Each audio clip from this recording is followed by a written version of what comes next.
Kart's onto the racetrack here as things get underway for the Friday night shootouts for the Micro Swift and KA Junior divisions. Each class on the alternate course layout, the chicane layout, going to be given just 5 laps here for qualifying. And then instantly they'll go to the pits on the grid straight, on the actual standard pre-grid area on the run to turn number 1, make any quick adjustments, and then go back out on the racetrack and race it out here for $1,000 cash to the winner in each division. So the micros are the first to go to the layout here, and Brett, as I was mentioning earlier, the alternate course layouts that will run for these shootouts, we're running backwards now into the hairpin at turn number 8. Now that is going to become turn number 7. We're running, of course, through a cut-through up at turn number 5 that makes that a 90-degree corner. This is the original layout used in the X30 Pro classes shootout back in 2021 at the event's debut. We ran it again last year for their shootout races. It has been a favorite of all of the alternate courses we have run over the years, and now it is the first time we're going to be running it for Micro Swift, for KA Junior, and most importantly here, the night show for the Apex Apparel K Senior Shootout as well. It's a much shorter lap. Times even for the micros, the slowest of the 6 divisions in the sub 40-second bracket, down in the high 39s. It's a 39.3 for Grayson Waite. And again, these kids, they have never driven this course. Not run for club racing, not run for testing, not offered on a random practice day. And the last time we ran it for the micro class, none of the drivers on track would have been age eligible because it was used at one weekend. I'm trying to remember which one over the 5-year history of this event for the Saturday alternate standard course, but none of the 10 we're seeing have driven this layout before. They're learning right in front of our eyes. And technically, you can't really use your notes from the full track because half this circuit is run backwards. Yep. So you're turning the opposite direction. The turns are completely different. But I'm still hung up on the $1,000 that you get to win as a kid in one of these carts. I mean, if I was that age, I don't remember what I would do with $1,000. But well, and they get the big check too. That's the that's bigger bigger thing, than them. right? Yeah. Mom and Dad might handle the actual money. Again, they're a little bit young to be classified as a 1099 with the U.S. government and all, but nonetheless, indeed, cash money up for grabs here. Micro Swift Friday shootout qualifying. Charlie Skurzapowski has gone quickest now. They've all picked up over a second, and again, part of that, like you said, is learning the track, trying to make new mental notes of where to brake, where to get on throttle. Part of it, too, is cleaning off that cut-through. And, again, where the marbles are, they're shoveling them out. First, we have that cut-through there at turn 5, and then the chicane onto the front straightaway. And this has probably collected a ton of debris over the last day. That's used in the switchback course that they'll run tomorrow for the regular heats, but vastly different, and the times are going to change tremendously. Jack Katowski now the fastest as we roll down the backstretch. He's riding with Bo Wyatt. They both have put about 2/10 on Charlie, and then another 2/10. Be probably the biggest field spread we'll see all weekend here in this first session for Micro, and the same for KA Junior. That was actually a good point you brought up about the cut through. I mean, it hasn't been used in the past 2 days, so they're the first ones that had to run through that. I would hate to be the first cart that had to run through it, but they're making it work. You can see trying to get a little bit of a draft here. These 2 carts here, the 92 of Katowski already fastest. And it looked like it was going to be a 5-lap qualifier originally on official timing. They have swapped that. Now it is showing 1:20 to go for a full 7-minute qualifying session. Or maybe 5 minutes with the shorter laps. It might be a 5-minute qualifier, which is more par for the course. Any additional time these kids can get out on the track, I'm sure they appreciate, since, like you mentioned, we're all learning the track as we go. But look, I like the little chicane they have through the front straightaway here. Well, and turn number 7, originally turn number 8, is very deceiving going this direction. It is such a late apex.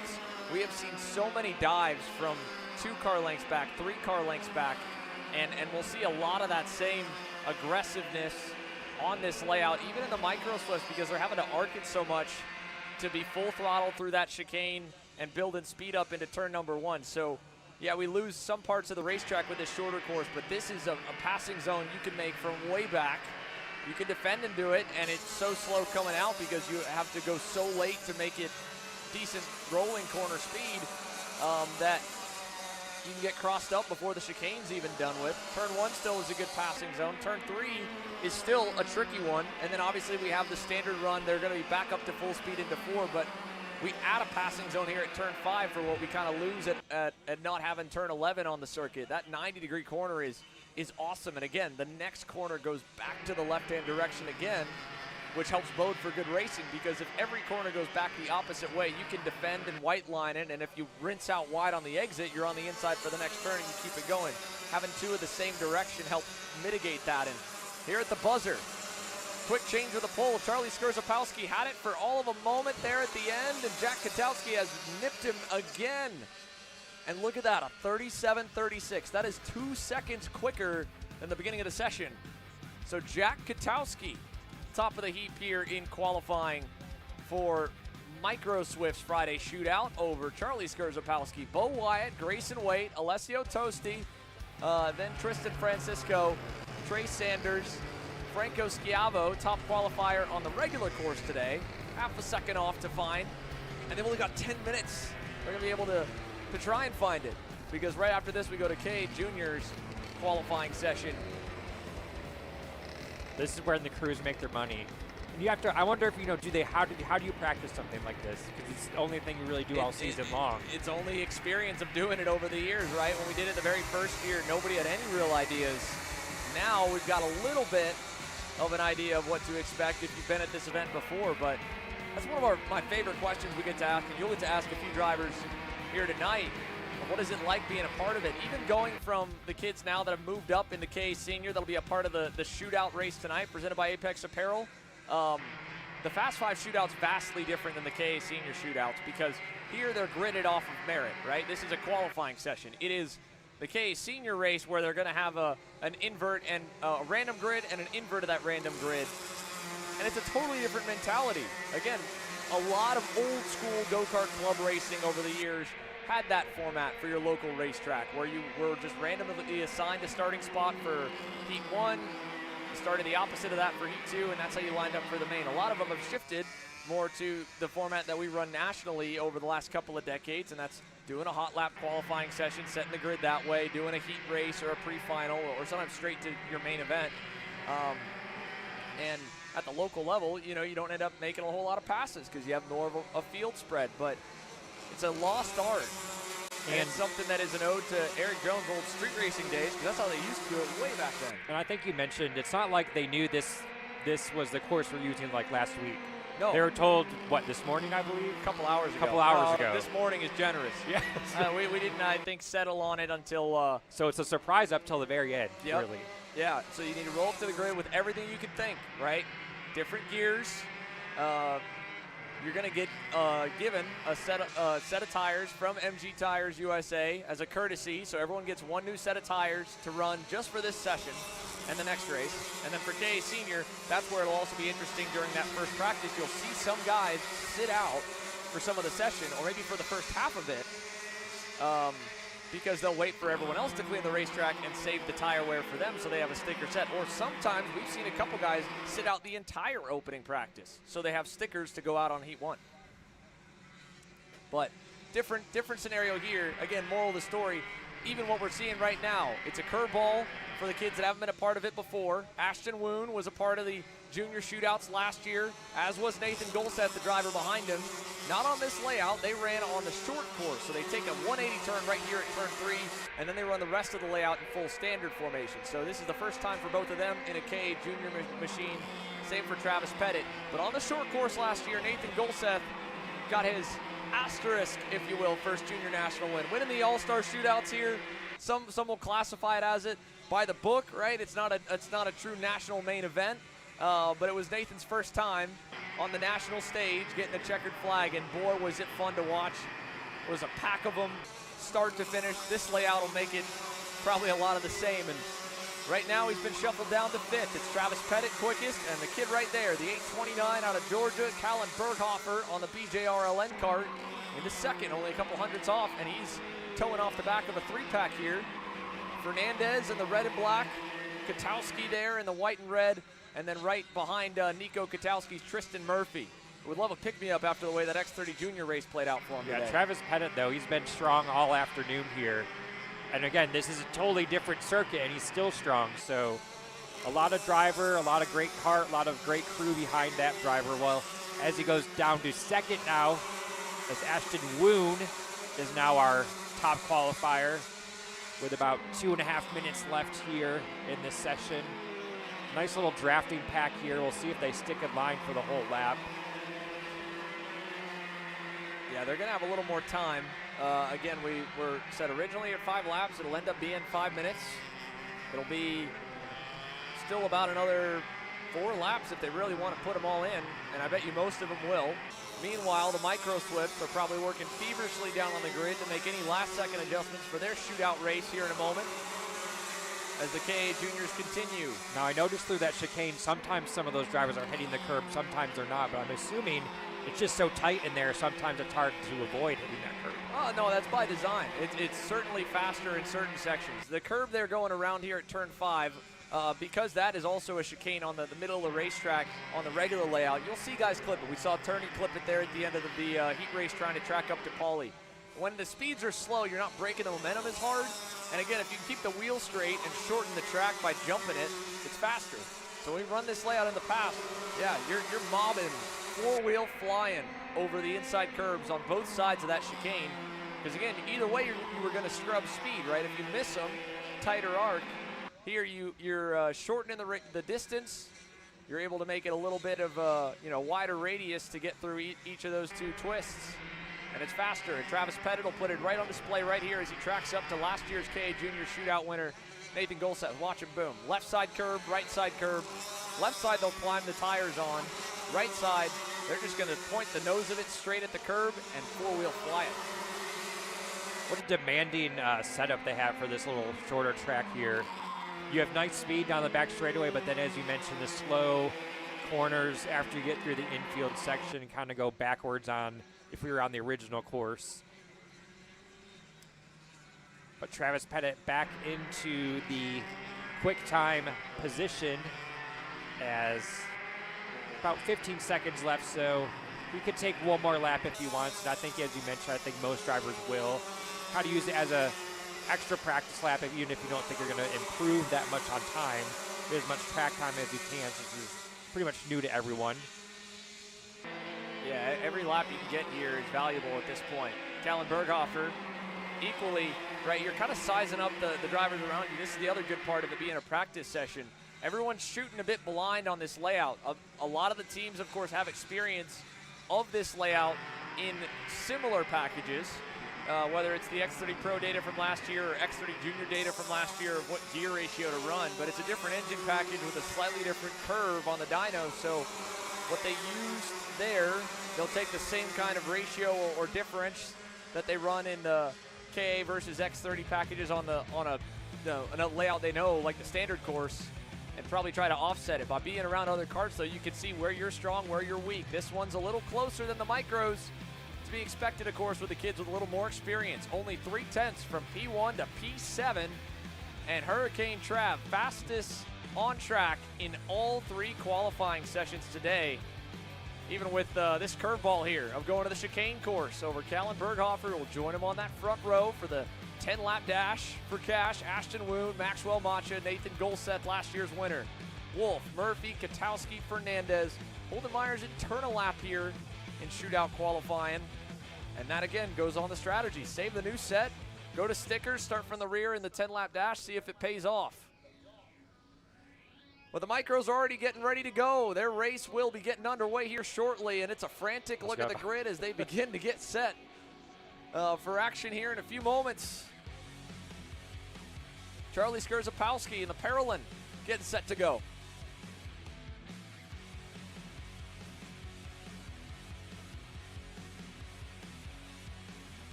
Hey, what's up, Caleb?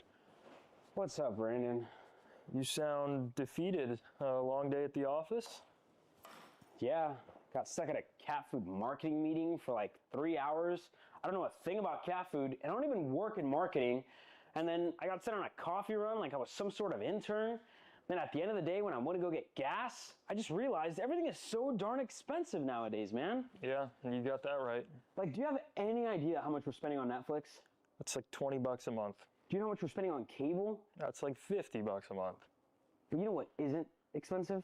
Tell me. Kart Chaser Premium. For only $9.99 a month, you can watch all the American karting action live from coast to coast. Subscribe and become a member today.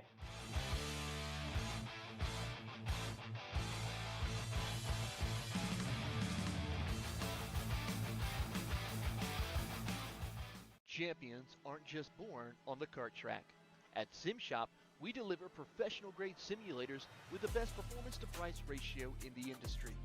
Founded by racers who understand what you need, our SimMagic and Moza equipment is powerful enough for the pros, yet affordable for everyone. With unmatched customer support and a thriving community, we're your racing partner. Visit simshop.com today.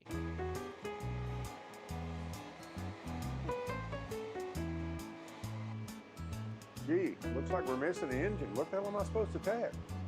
What do you mean? It's my Greyhound. It's all I need. Where's the rest of it? It doesn't matter. It's a Greyhound. You gotta make way. Okay, you're good. I'm sitting by here with Kyle, our race winner. Tell me how you did it. You were blazing fast out there, and I mean, you don't even have a go-kart, man. Tell me about it. Yeah, you know, Norberg, Schmorberg, the Greyhound-powered Greyhound was great today. You know, it makes the difference. And the team's been working really hard back at the shop, and, you know, just shout out Greyhound. Thank you, Kyle.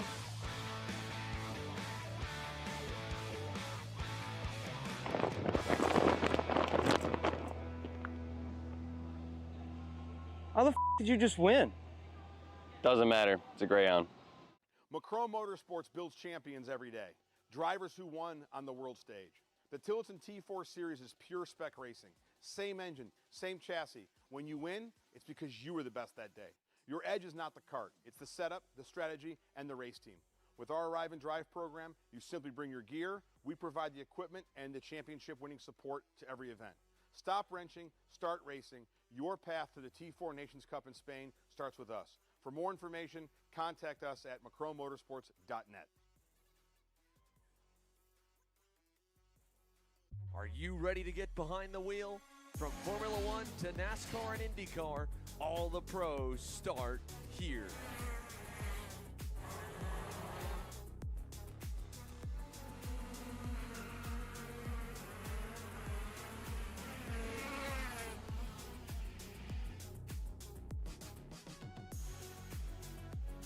For more information, check us out online at mcckarting.com or call us and go racing today. Are you stuck with your kart racing? Not sure the ideal kart setup? Or going to a track for the first time? Well, Kart Class has the answers for you. Our online portal has a wealth of experience and knowledge to help your kart racing.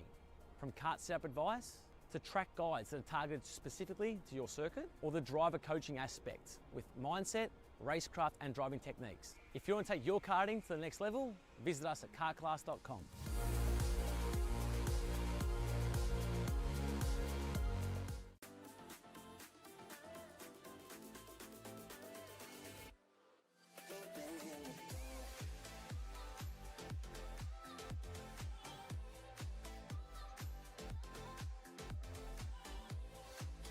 Are you looking to take the next step in your racing journey? Well, look no further than PitFit. With 2 locations in Charlotte, North Carolina and Indianapolis, Indiana, PitFit trains drivers all the way from grassroots level karting to IndyCar and NASCAR with top-of-the-line personalized coaching to improve physical and cognitive fitness. For more information on programs, check out PitFit on Instagram or Facebook today.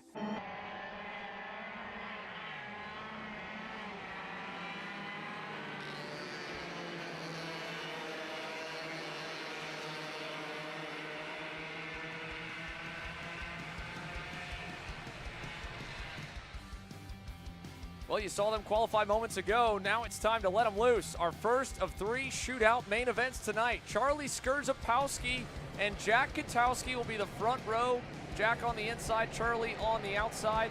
Grayson Wade on the outside of row 2. It'll be then Alessio Tosti on his inside. As they're released, the order is going to be a little different than what we've got on the graphic once they go green. 10 laps though, the distance.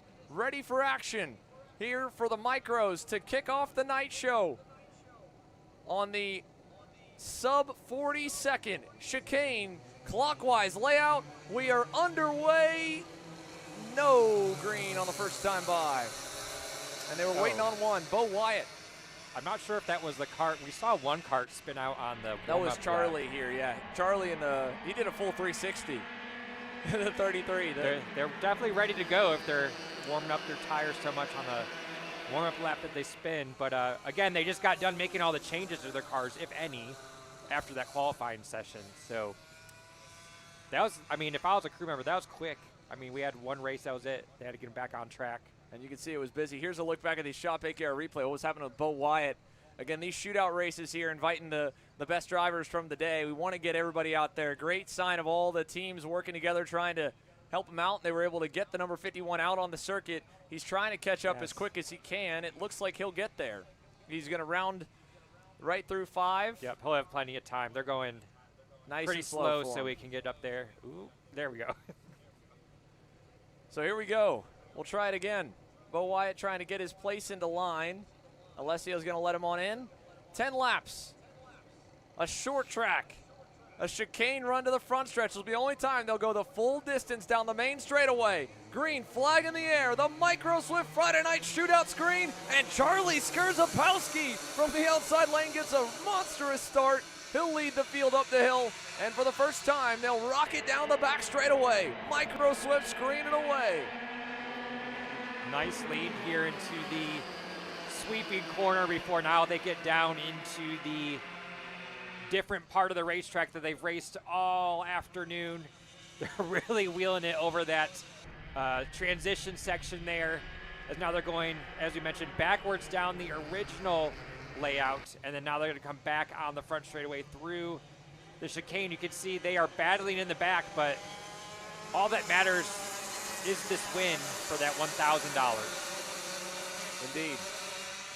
Try to keep the cart together. You got a race tomorrow, obviously. You don't want to go too far with it, but nonetheless, down the backstretch, Charlie Skurzapowski leads the way to Jack Katowski. Little gap with all the stuff that happened on that opening circuit. Back to then Tristan Francisco in the Chrome Machine in third. Alessio Tosti for Tosti for MPG Motorsports. And a little bit of a mistake there out of Jack. That's going to give Charlie a bit of a lead. He dropped the tire off coming out of turn 8. Just like I was telling you in quali, Brett, that hairpin going backwards, it is so deceiving. It is so tempting to turn the wheel early and end up accidentally having an early apex into the corner. But just because there's no points on the line doesn't mean they're not racing hard. That shows this win, this money, this all-star format really has pushed these drivers to their limits. They really want to get this win. But like you said, there's really a balance because it's only Friday. You want to save your cart for the rest of the weekend. This is just the first of many races we'll see this weekend. Don't want to ruin your cart on the first race of the evening. You can see a nice lead by the number 33, and then we have a little bit of a pack forming for second, third, and fourth. We'll see if they can single file it up and maybe get up to that lead, but you can see a move for second place as Tristan Francisco from third to second. And so Jack Katowski was able to put one good lap together in quali that put him up front, but now a little bit humbling as the field continues to learn. And Charlie Skurzapowski, in the shades of what we saw through this race over the years, Charlie has not yet won his first main event in Micro Swift on the national stage. He is leading right now here as we approach halfway. 4 laps complete, 6 to go. 2 kids behind him, 3 kids behind him there between the likes of Francisco, Katowski, and Tosti, who have all won on it in the last just 3 months alone. And Charlie's had a comfortable lead pretty much this entire race so far. We'll see if the telemetry goes by this time, if they're able to close the gap. And it looks like they did just a little bit, actually a lot of it. Nearly a half second faster was Jack Katowski that time by at a 37.581. That's a huge, huge impact. And now they're nose to tail. And so things have tightened up quickly here. And so Jack's reset. He's pushed Tristan along 4/10, 5/10 quicker than the leader. Again, the track is probably still dirty at this point, so Charlie is still kind of clearing a path for these guys and girls, and ultimately, too, he is a meter stick, right? They're able to experiment with their braking markers, go a little bit deeper, try some things a little bit differently than what the leader's doing, much like a race in the rain. But now you could throw a blanket under the top four as we see a duck out on the inside for the lead as Tristan Francisco takes that lead. Looks like the 33 may have gotten up in the marbles a little bit, want to clean those tires off. Yeah, I think he should be good now. We'll see. He's still under pressure. Look at Jack looking to go. He doesn't have the guts yet for a late diver into turn number 8. We've seen a lot of moves there, but that was a good exit for Charlie. He got a great run coming out of the corner as they were on by us. But yeah, this field's really tightened up. Those first 2 laps, they really spread out, but you can see top 4 under a blanket, 5th not far behind. Then you can see 6th and 7th on our screen as well. As we see another pass for the lead. A little bit of contact there. They're side by side, the 33 and the 92.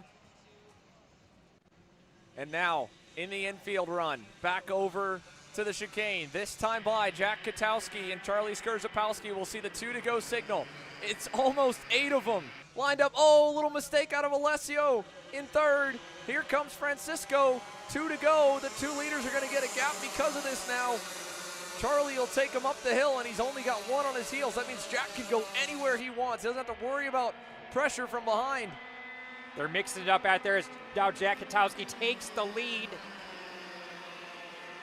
Charlie quickly ducks in behind. Oh, but you lose so much time defending if Jack trusted that Charlie could follow him, which, again, $1,000 on the line, coming to the white flag. I don't know if I'd trust anyone either, but if he protects too much, the pack behind will catch up. You can see Francisco still protecting a bit for third. Charlie winding up through the chicane, trying to get the run. He's got a nose down low. Charlie looking for the lead. Katowski calls the bluff. Skurzapowski gets back by him. Final lap, but this race is far from over. You can see another over-under from Jack. Here. Here comes Francisco to follow. Skurzapowski to the outside in 4. He'll tuck into third. Final time, turn 5. Katowski needs to cover with all he's got. Charlie's got a nose underneath Francisco. He's going to stick it there in the infield. They both go wide. Jack's got a huge lead. Alessio into third. And Jack Katowski on the last lap will win the shootout in micro. Charlie Skurzapowski will end up second. A heartbreaker last lap for Tristan Francisco to fall to 4th. Alessio Tosti able to end up 3rd as the dust settles. As wild as that was, I mean, good clean racing though, from my perspective. I mean, no crashes, couple offs, but there was really no argy-bargy contact type of racing out there. So great race for these drivers. So there you go. Jack Katowski able to pull it off on the final lap over Charlie Skurzapowski for the race win. Alessio Tosti able to end up on the podium. That's still a great run, ton of fun, action-packed, goes by quick. And there's a look at how they stacked up provisionally when they crossed the line right at the end of the session here.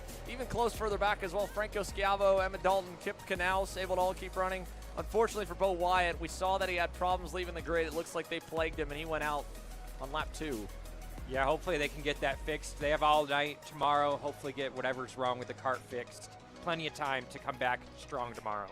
That's right. Got a long wait until they're back on track again. The micros all wrapped up for the night. KA Junior getting ready to roll. But first, of course, got our first winner on the evening. Jack Katowski. What a great race here to start things off and to get the win in the Micro Swift Shootout race as the KA Juniors get ready to roll here in a few moments. We'll get ready to head down to Grace here and check on in with the celebrations that are certainly being prepared for Trinity Karting Group's Bureau Arts. Jack Katowski, another feather in the cap for what has been a banner 2026 year. And he gets the win in the Micro Swift Friday night shootout. Off a last lap pass.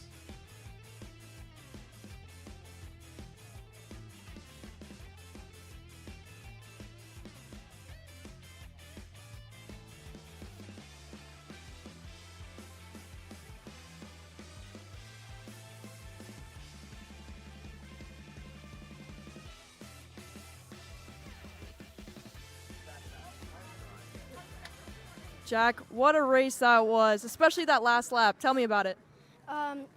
In turn one, I got passed, and I just tried to cross him, and yeah, and I just blocked good the rest of the lap, and I got away with the win. And how are you feeling? I see all your supporters behind you getting ready to celebrate for you. How are you feeling after that? I'm feeling great because we get $1,000, and we're ready to win the final. And who do you have to thank for this win? First of all, I want to thank my mom and dad, TKG, my mechanic Mike, my brother for helping me out because I didn't have a coach this weekend, and yeah. Congratulations. Thank you. And the action keeps on rolling. KA Junior onto the racetrack, and their race underway now. We're going to try and get the next one. As they roll through turn number 4. And now over to turn number 5. Berghofer looking for second. You heard me say ooh because they took a defensive line all the way down into where the dust was on the racetrack. Got a little bit loose there, but they're able to save it. But I guess you have to clean off that portion of the racetrack as well if you're making these defensive moves as we complete lap number 1. So, first lap in the books. Quick rack 'em up, race 'em style underway. 9 to go. Pettit the leader. Woon in second. Berghofer third. And the initial gap here, just a couple tenths for Travis Pettit. Ralston Performance Group, they have been a powerhouse, as has Speed Concepts Racing. These two drivers have been truly the class of their teams as well at the start of this year. Through the majority of the events, everywhere we've gone, it has been Woon and Pettit almost every session fighting inside the lead contingent. Callan Berghofer hot off what has been a very, very fast spring, qualifying on the pole here a couple of weeks ago. Although he's under pressure, looked like Murphy might have gotten the better of him, and he did. Tristan Murphy up to third, and now Nathan Golseth looks to pounce here with a crossover out of 5, but he couldn't quite get there. Yeah, everyone pretty much single file, starting out a little bit quiet here when we see a pass here towards the back. Everyone's able to make it through safely, but we saw the last shootout start similar to this, and then everyone tightened back up towards the end of the race once the track got cleaned off. Tires got warmed up. We'll see if that happens in this shootout as well as we go into that sweeping quarter before they go over to the transition into the, I guess, newish part of, I say new part of the track compared to what we were running earlier today. Yeah, this cut through will only be run for this shootout layout. Tomorrow's alternate course will not run the same division. Meanwhile, in the run down to turn 1, the gap for Travis Pettit, it was holding station. It is under pressure. Tristan Murphy just hit the fast time of the session, 35.101. 10th and a half better than both Woon and Pettit. If he can get clearly and quickly by Ashton Woon for second, he'll be able to bring the fight to Travis. But again, Ashton was a little lazy, kind of exit in turn 4 to cover off into 5. Tristan's going to need to make quick work of Woon with the speed he's got to capitalize on it and try to get this shootout win. Yeah, as we mentioned, Pettit's been strong all afternoon. Very, very fast. It's going to take a lot to muscle him out of this lead position, it's looking like.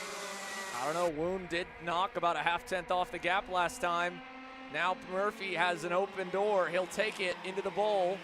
And for Ashton Woon here, if he can hang on to third, if he can keep Berghofer at bay, but put some faith in Tristan Murphy to charge forward towards Pettit, he's gonna have a chance, because just like we saw in Micro, a little breakaway early. Berghofer now to the inside. That was a deep send, a little too deep. Off and into the grass. That'll hurt Woon onto the straightaway. Ashton looking to go right back on him into 1. Couldn't quite do it. Nico Katowski pulls up, and now Murphy's all on his own. He's got no pressure. We'll see this time by with Murphy having a clean lap here if he's able to close the gap to our leader as they are still. Oh, Oh, no! Oh, no! Katowski and Berghofer, the argument ends with both of them making contact. Berghofer spun it in the grass. Katowski down a spot, Golseth by. Meanwhile, Woon gets away as Katowski goes back and forth with Golseth for fourth. And you can see one of the marshals there right along the side, already probably radioing in the incident as well, so that'll probably go under review to the stewards. Meanwhile, Murphy continues to hunt. He picked up nearly a full 1/10 of a second, 35 flat to Travis's 35.17. It's not over, but he needs a Superman level lap right here coming to 2 to go. Yeah, I was gonna say if he keeps it at 10th, it's not gonna leave him enough time. There's not enough laps left. You have to hope if you're Tristan Murphy, if Travis makes a mistake somewhere. Here's a replay of our incident from just about a lap ago. Yeah, Katowski knew the next corner was going back to Berghofer's direction. He wanted to clear himself. He wasn't. And tire-to-tire contact right there. Yeah, Boom. tire-to-tire contact never works out well for someone. And we saw the result there. Meanwhile, back to the leaders. A game of inches here. High-speed chess going on. Tristan Murphy trying to find anything he can as he digs deep. That was a good run through 8, but still, we're going to the white flag, and Pettit's got a comfortable margin. He's not close enough where Travis is going to be worried about him and block on the back straightaway. Yeah, no mistakes out of Pettit here. He hasn't made one pretty much all afternoon. Black flag given to Nico Katowski. They're going to take him off the racetrack. That's what was going on there at the white flag. So they've DQ'd Nico Katowski. Meanwhile, Murphy sends it, and it just was a bit too much as the back end came around on him. And for the first main event opportunity on the weekend, the KA Junior Friday night shootout, the Hurricane will strike again. Travis Pettit wins the $1,000 cash prize. And the Friday night KA Junior race goes the way of Rollison Performance Group. I think Tristan Murphy was hoping maybe if there was 5 more laps, maybe the race was a little longer, he maybe would have something for Travis Pettit. But they make them, they don't call them shootout for nothing. These are truly short shootout races for $1,000. Well, as quick as we racked them up and set them up, they're done. KA Junior and Micro Swift in the books for the evening. Travis Pettit wins the $1,000 prize here for KA Junior over Tristan Murphy and Ashton Woon. Nico Katowski did get DQ'd, so it'll move Nathan Golseth up to 4th provisionally before Tech. Benja Fernandez into the top 5. Wolf, Myers, Macha, and a heartbreaker. Callan Berghofer fighting up front in that one. We'll get ready to head down to the scales and capture all the moments here as Travis Pettit gets to celebrate our second shootout main event of the night.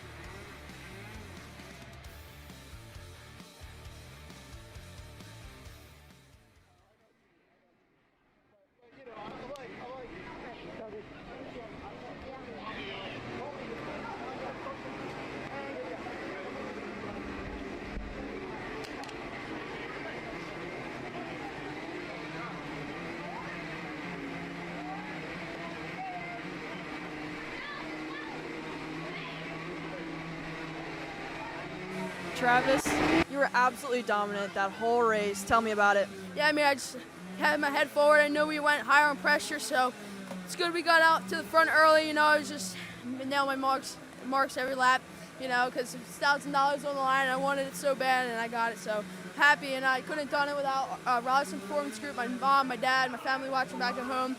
TAP Racing Engines for building an absolute missile of an engine for this weekend, and yeah. And how do you plan on keeping this momentum into tomorrow? Well, I mean, you just got to keep your head forward, you know. I mean, we still have Sunday to win, so can't get too happy, you know. Of course, congrats. Thank you.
So Travis Pettit gets to celebrate here, take the rest of the night off. His team, not so much. A number of teams still here with the KA Juniors rolling through. We'll have to get ready.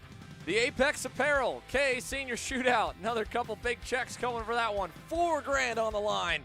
Gets underway here shortly. We'll be right back.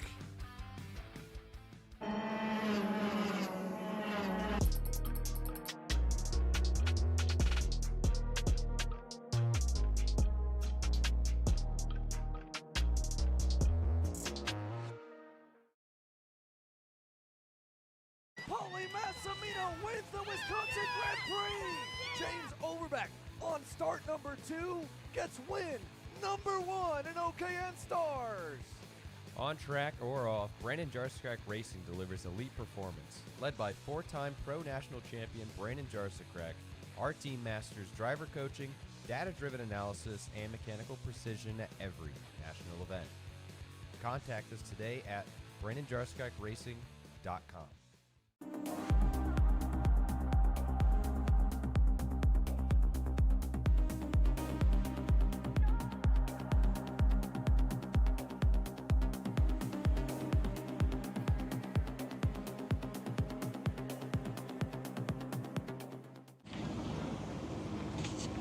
Kyle, what are you doing? It's got my new Greyhound seat. You don't even have a cart. Doesn't matter. I have a Greyhound. Who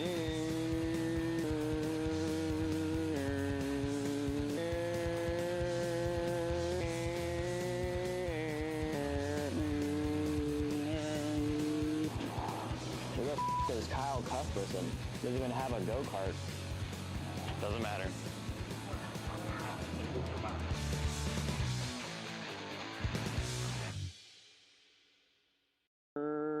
Cuthbertson through on Turney. Turney in the dirt. You know, I'm really starting to like this go-karting thing. Yeah, me too. Oh my gosh, can I show you this cute dress I just got? Yes, of course. Oh my goodness, it's so cute. I just love shopping. I love shopping too. Oh my gosh. Wait, did you guys say you like shopping? Of course. Well, dude, I have the perfect place to do that at. ShopPayKara.com. At ShopPayKara.com, you can get free shipping on orders $200 or more. You can get anything you want, like MXC rims, gloves, rib vests, shoes, anything that you need, all at ShopPayKara.com.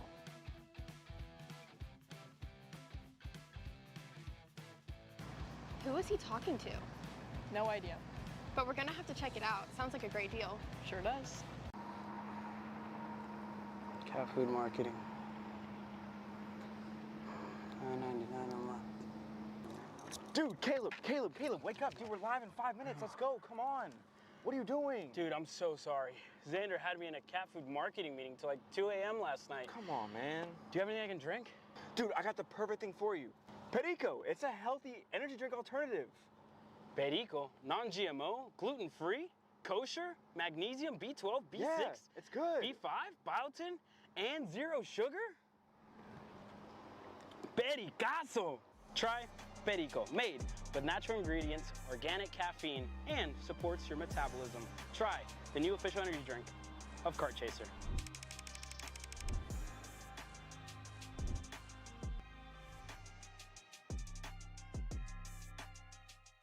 Hey guys, I'm Chris G. I'm Kart Chaser's driver fitness coach, and today I'm going to give you 3 tips on how to strengthen your shoulders for more endurance and better stability in the kart. Here we go. Okay, so exercise number 1 is the front rope pull-through cable raises.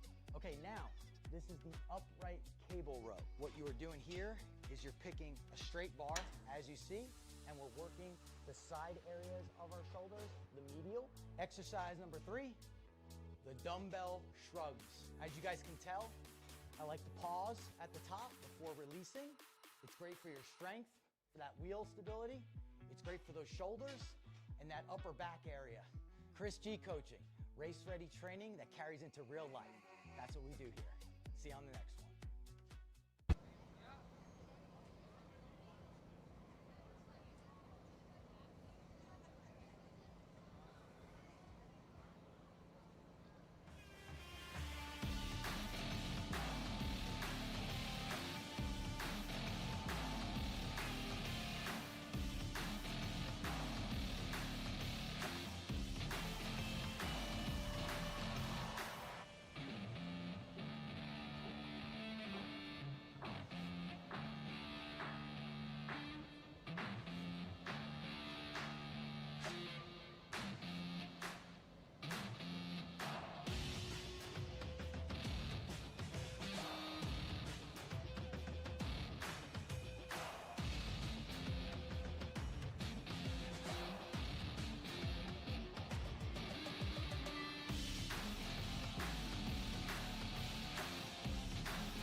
practice underway here for the KA Senior Shootout presented by Apex Apparel.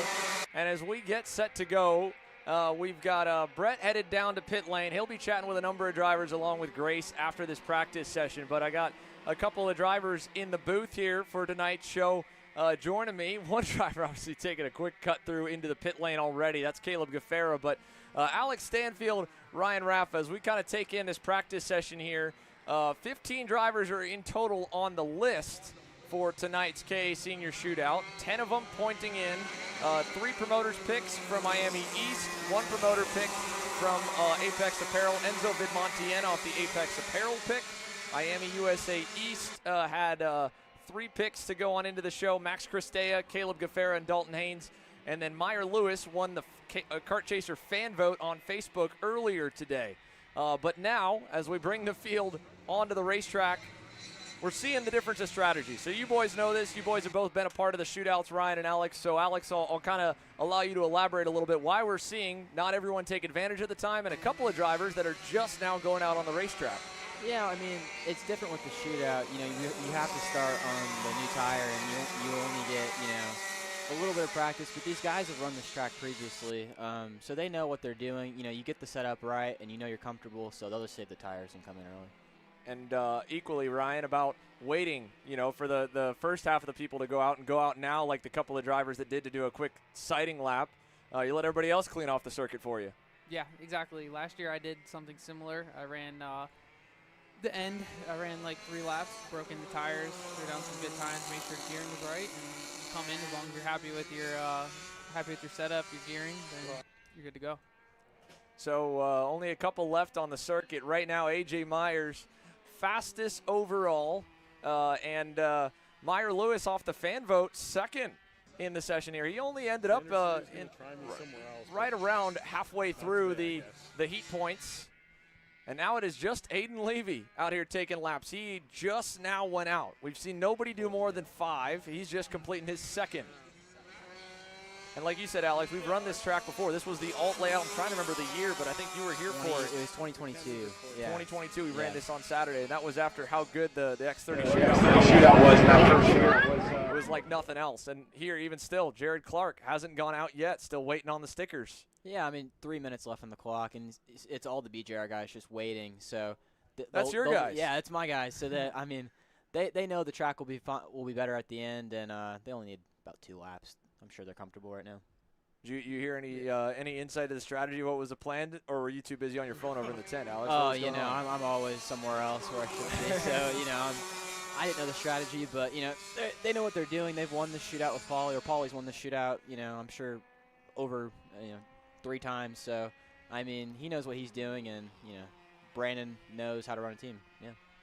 Yeah, the only downside I can see right now for Aiden is he's got no read on what anyone else's gearing was. Yeah. And maybe he was hoping that more guys would go out there with him, because that's what we saw in the kids classes too, is everyone split up, a couple drivers on their own, but you're equally trying to go out in the pack to gauge the ratio, right? See where you're better or worse. Obviously, for these 3, he's going to get lucky there. They're going to blend right with him. That's good for Aiden right there. He should stay out for another lap or 2 and just see where he is with the BJR guys.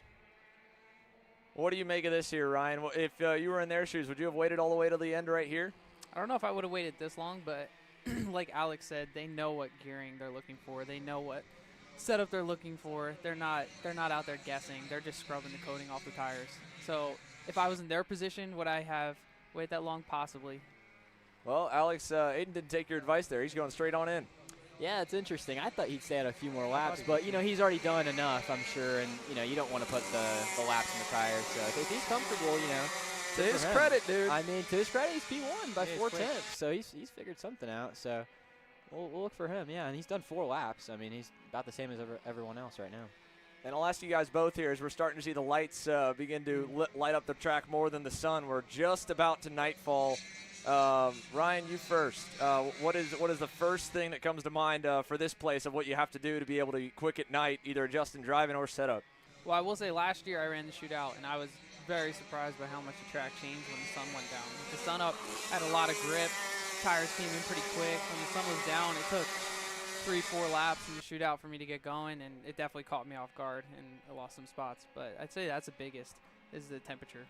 Yeah, and so what can you do to mitigate that? Is that about what you kind of agree on that assessment too, Alex? I really agree, and also it's important with these starts as well. I mean, you have the peel pick, so if you're starting midfield, you have to get up there, and to heat up the tires is crucial. So the starts are going to be the separating from the drivers really tonight.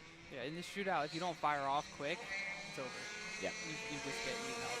Yeah, for sure. I agree. Especially when the field's as big as it is. I mean, 15 of them, right? It's not as big as we've had KA Senior in past years. I think this is a pretty good number, about as big as you'd want to go. And I mean, there's still a fair amount of big names left off the list, right? Just going top 10 in points and a couple promoters picks. 47 deep this weekend. There's a number of them. So to see what we've got, here's your look. There go the BJR trio into the scales. And you guys know the deal, but for the fans watching along at home for the very first time, if you haven't seen this shootout before, this is something special. It is unique to this event. It's only done here. And again, it's outside every bit of what the rest of the race weekend entails. So everyone will go through the scale line. You're not allowed to work on the go-kart. You can get it up onto a cart stand as we take a look here at the final look of the practice results. Levy got down to a 35-2, and then after everybody cleared the racetrack off, the BJR boys went first, second, and fourth. Paulie Massimino quickest over James Overbeck. And so they now will go through the scales. Once everyone is out of the scales and they're able to make their way over into their boxes, or at least once the last cart's basically through the scales, the 10-minute clock will start, and that's when you can actually begin to work. And that's what we're going to get ready to send it down to pit lane here. But I don't know. With how spread the field was of when they went on track, I don't know what we can read into from these results, really. The thing is, with the warm-up, you really can't read into the results that much. Obviously, we know the BJRs will be probably the fastest right now, but, the gaps, you really can't read into Joe Turney being 1.2 off right now. Like, you can't read into any of that. So I think, we're only going to see the pace off the heat races right now, for sure. Well, we'll get to those grids here soon. Any other things that you saw, Ryan? I'm with Alex. I don't know if we really saw anything. No, there's not much to go off of. I mean, as he said, Joe Turney being that far off, we know is not realistic. so we know that he probably just went out there, felt the cart out, scrubbed in the tires. So everybody's all over the board, so it's really hard to judge who's quick and who's not. Yeah, and no surprise, equally, we're down there at the bottom with him in 13th. Caleb Gaffer only did 2 laps. Yeah, exactly. Obviously, he knows this layout pretty good. It was good to him last year in the wildest of ways. So the 10-minute clock will start, and we'll begin to get ready to send it down to Grace and Brett and start to get the ambient audio, too, of everything going on pit lane right now, because it's officially, I think, right as they roll through the scale line, about time to go and check on in. So we'll send it on down to that, give us a moment to catch our breaths and start going over where we're going to see everyone line up here for these heat races.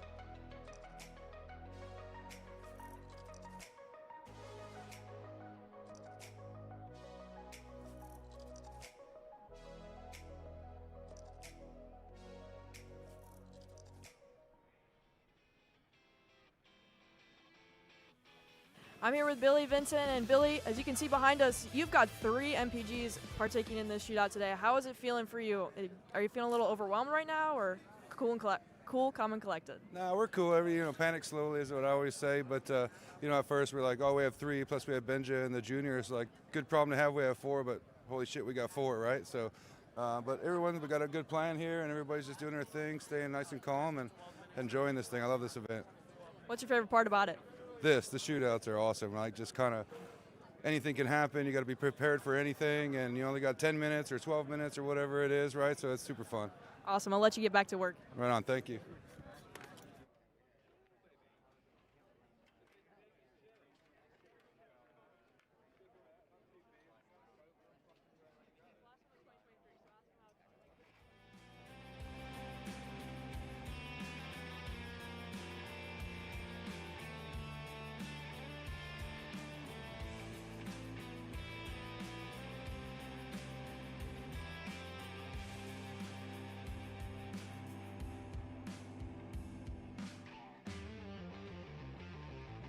All right, down here with Joe Turney. Joe, you've been strong all weekend, or all afternoon. So is there anything you could take from this afternoon to tonight? I mean, the temperature's dropping quick. Yeah, not really. Completely different racetrack, completely different temperature as well. So different format as well. So we'll going straight into the heats now. We just did a couple laps and felt okay. So I don't know. We're just going to get a heat out the way, see what we look like, and then I think we'll have a better idea after that. You mentioned you just take a couple laps, but this is such a unique event. So do you expect to be thrashing more after this next session? Do you expect a lot more changes? I guess, do you guys have a game plan going into this event?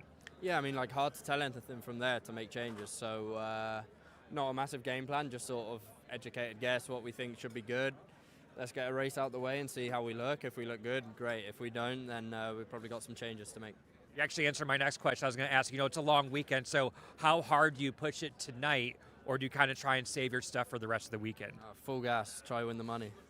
You heard him, full gas. We'll see if he can catch some of that money later on as we continue here from Trackhouse Motorplex.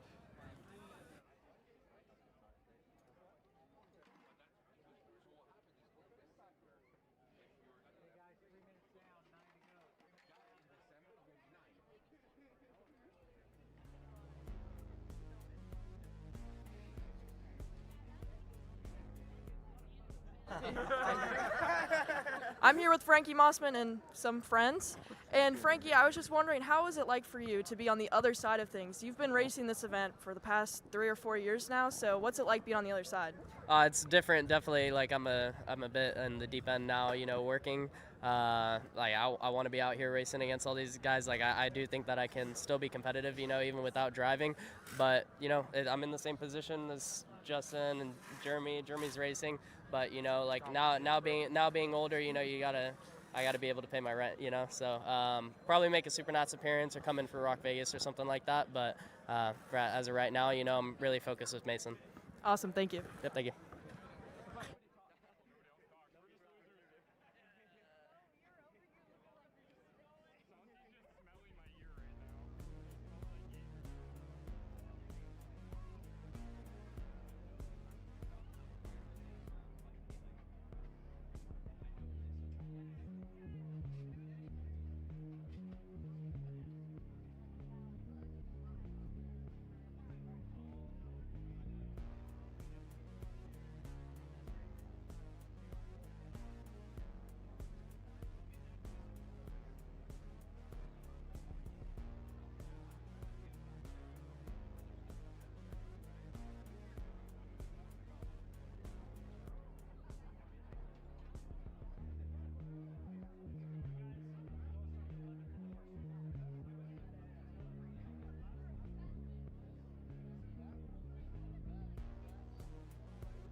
Here with Dalton, and Dalton, talk me through that warm up a little bit. And how are you feeling going into the quali round right now?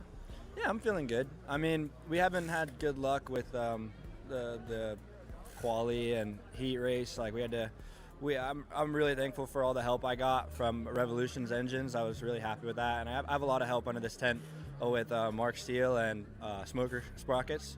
But to be honest, like when we changed engine and it went better. I think we can improve a lot more, and for this, we're gonna have some fun. You know what I mean? This is all fun.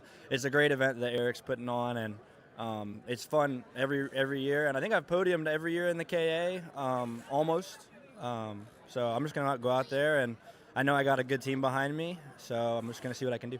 Yeah, and you are a veteran at this event, basically. So what makes this year different for you? What's gonna be the big thing? I never driven the Apparel. That's the only thing. But it's working really well right now. I'm very thankful to them, thankful to PSL, and thankful to Mark Steele, and I'm going to see if I can win it for them. There you go. Good luck. Thank you.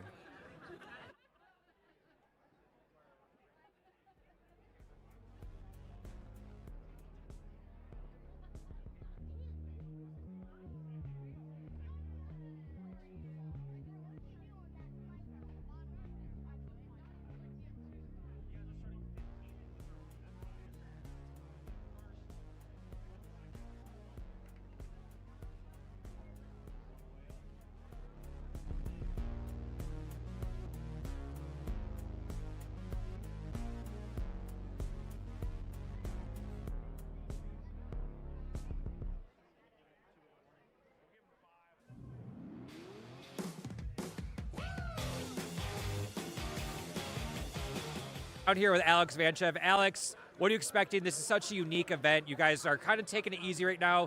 Do you expect the intensity to pick up later on as you guys have to make more changes? Yeah, so I mean, I've raced this race one time before in junior.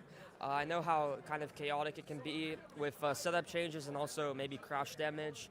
But yeah, just took it really easy in warm-up. I've done this track before, so I know where to go. Just didn't want to burn up my tires too much. Wanted to see the setup more than anything.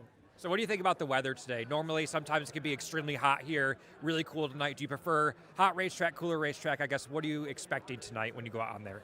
For sure, I prefer a cool racetrack myself, and that's what I think it is going to be today. We got some practice yesterday on the cool racetrack, and we made the adequate changes needed. And yeah, I think we have a really fast go-kart for tonight. And overall, this event, I mean, like I mentioned, it's so unique. We're in Charlotte, North Carolina. I guess, what are your thoughts about this whole event, and then your chances of taking home some money this weekend? Right, it's a very unique event. I really like it. One of my personal favorites, just with the shootout, it's really, really interesting, and it gets chaotic, but also fun to participate in. So yeah, I'm just really hoping we can piece everything together for the final. I know it's going to be crazy, so I need to get my elbows out, and yeah, hope for making some cash. Alex Vanchev, easy on the kart right now, making some minor changes. We'll see if that continues throughout the night, but we have a couple minutes left on the clock, so we'll send it back inside pretty soon.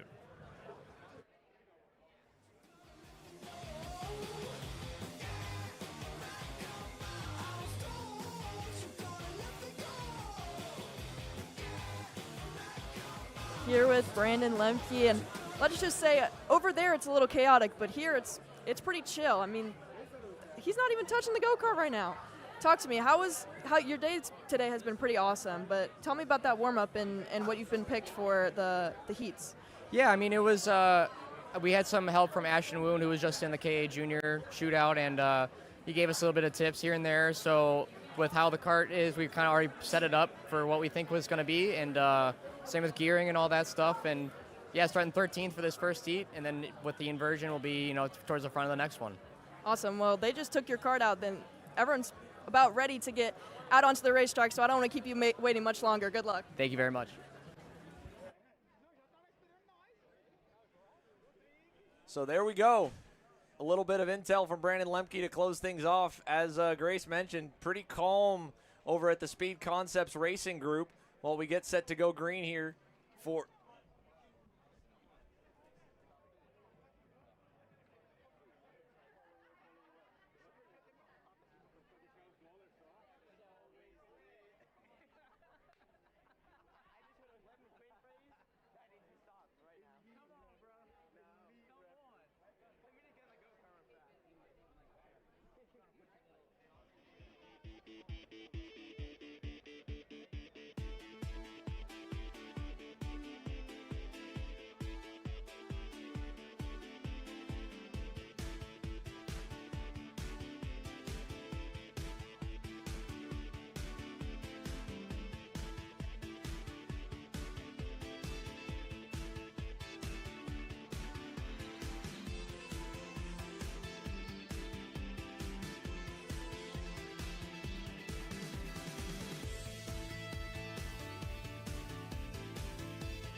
All right, here we are, gridded up for heat number 1. 10 laps to go on the board here for the Apex Apparel K Senior Shootout.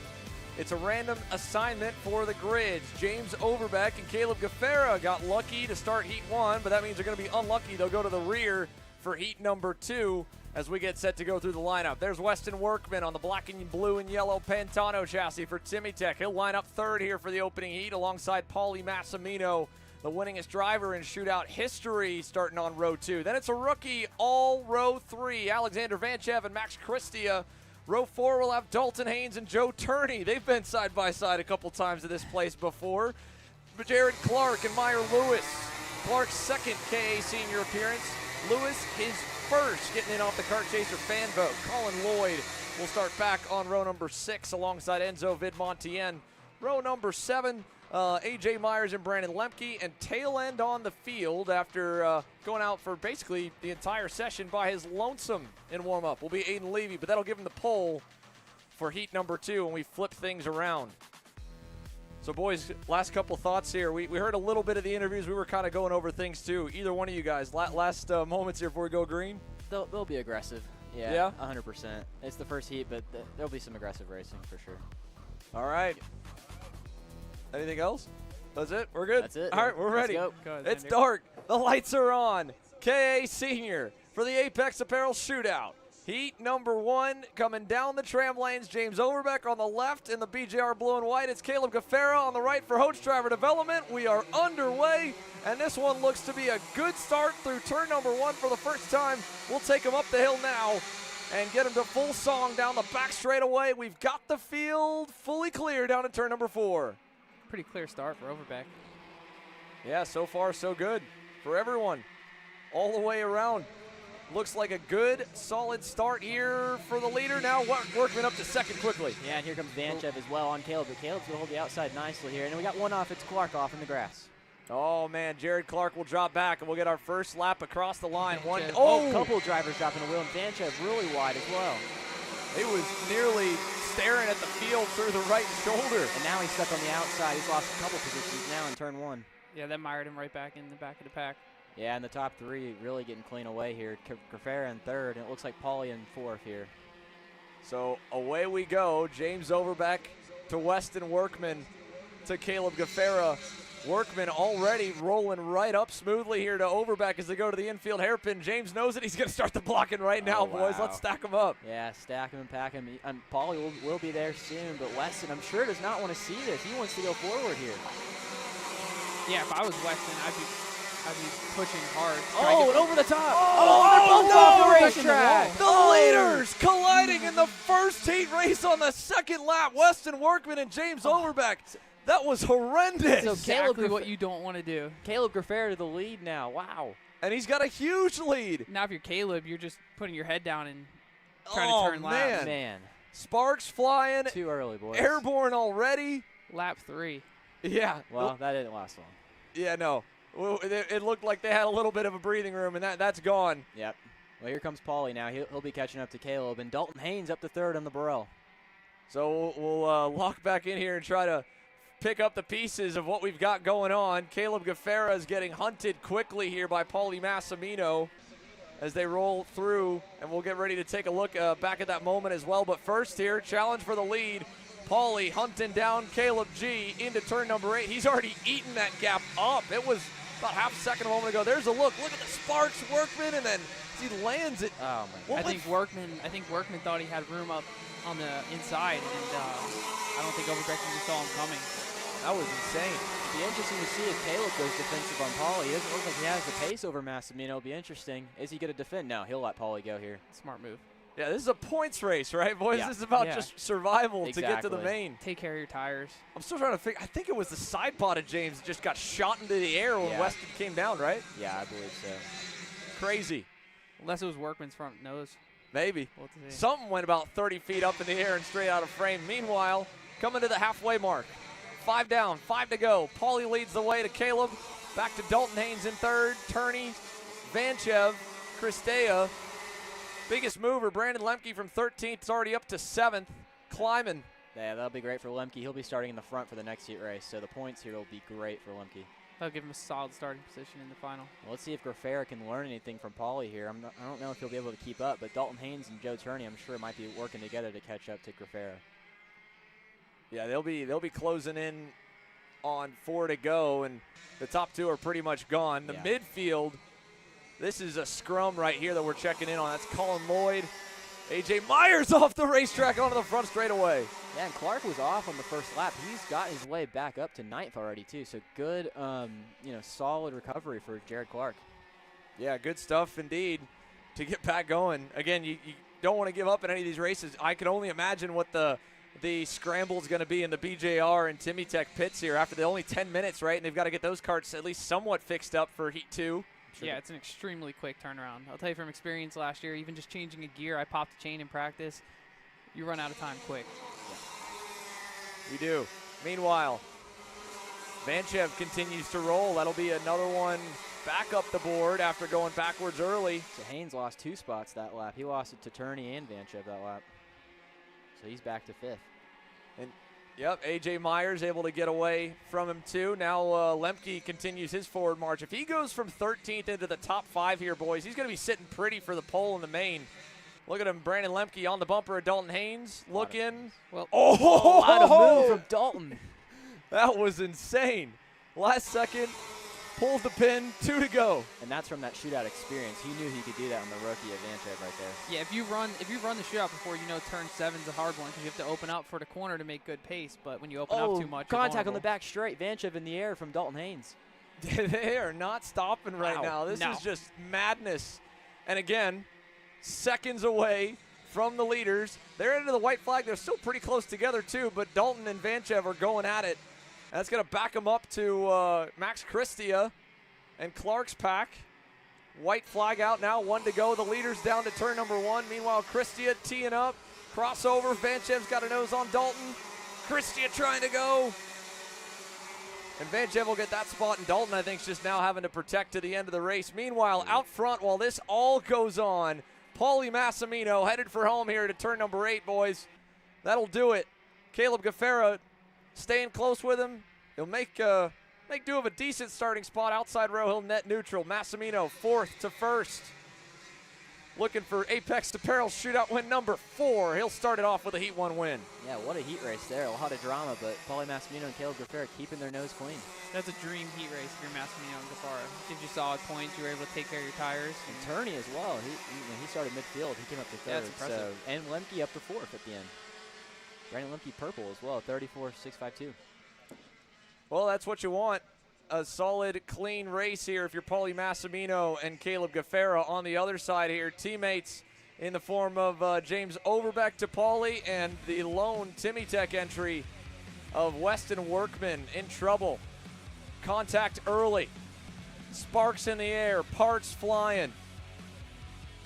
Yeah, you guys called it out loud. They weren't going to take it easy. No, it's KA100 senior racing. I mean, I've been in it. I know that, you know, they don't care. They don't really care about the points. You know, they're just going for it. So, I mean, I wasn't really surprised. And if you're running this shootout, you know you have to have parts on the grid. Right? Yeah. There's no question that everyone's going to be going for it every lap. Yeah, we got 5 years of data points. Plenty Yeah, of them to know that we need to bring a whole lot of spares. Exactly. I know Billy Vincent, I saw him when we were getting ready 2 hours ago, making sure they had their full workflow set with a chassis table and all. So a lot to unpack from it. Meanwhile, and also, by the way, Joe Turney sneaking up to 3rd from 8th on the grid. He'll start in the middle for the next one, but that'll be a good points haul. And Lemke 13th to 4th with the dust settling before we have any other penalties coming in. The lap time's also very close, too, between the front runners. I mean, Lemke purple, but Paulie Massimino almost matching him, 100 off. Yeah, really close up front. 34.6s, 34.8 flat for Joe, 34.72 for Vanchev. Further back, still 34.8 for Aiden Levy, but he only gets up to 9th from 15th. Yeah, AJ as well, only 14th to 10th. Yeah, AJ needs a really good heat too to get a good starting position for the final, or it's going to be a hard night for him.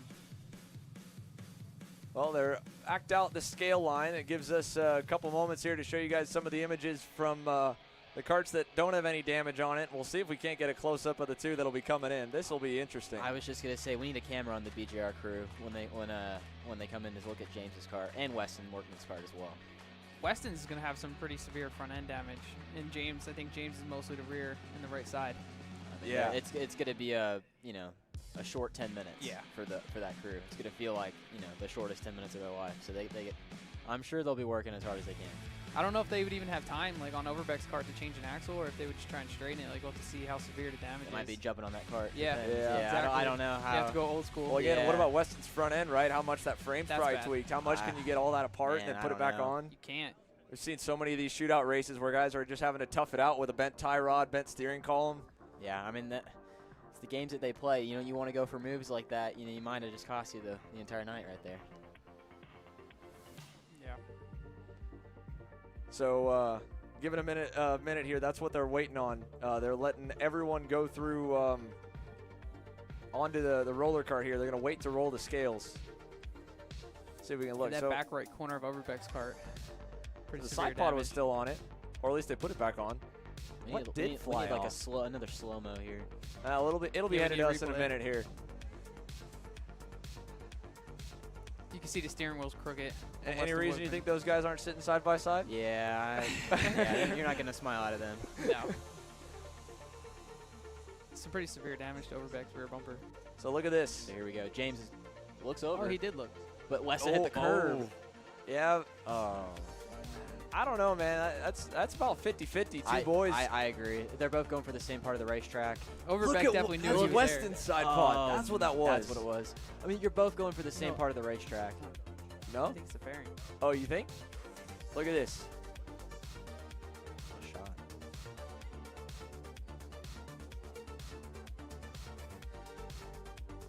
Side pod. There it is. Oh man, dude, that thing got launched. And they're flying up the hill too. Yeah. Flat out. Like this is not a closing speed crash. This is high speed. I mean, it's a shootout. Overbeck knew he was there. He didn't He knew he was there. No, he looked over. He saw he was there. He didn't want to let him by. Right. Again, that early in the race. See, I don't know if I'd let him by either. You know, as a Yeah, driver, you know, 'cause- it's 50-50. And Weston's going for a gap. And James Weston can't back wants out. to win. He's going for the lead. Yeah, because you know that early, if someone's already reeled you back in when he had the lead, Yep. he did. And he's starting to defend too. You're starting to defend because you're like, man, Yeah. we might be really slow. We gotta might, be going. if we're not nice, we're going back to 12th, right? Absolutely, yeah. And then you're starting at the back for the next Yep. heat race. So It's a short heat race too. It's only 10 laps. So I you think- can short track. I think the curb really caught Weston off too, right there. Oh, yeah, that's curb what- that cuts back over. It's very awkward. That's a pretty severe curve. When you hit that, it launches the Absolutely. car, even if you're completely on your own. Yeah. You can go all four wheels in the air. Yep. well, let's see what damage we've got here on the James Overbeck machine. Rear bumper. Oh, the frame. Oh, the frame's wow. bad. I don't know if that's repairable. That's big. I don't think that can be repaired. I don't know. What do you think, Xander? I don't know, man. I mean, again, it's just that rear bar, but I mean, you guys know just as much as I do. Everything about that frame's got to be tip-top shape for it to twist the way it should to rotate. So, and then you can see Weston Some pretty Workman. severe damage on the front end of his card as well.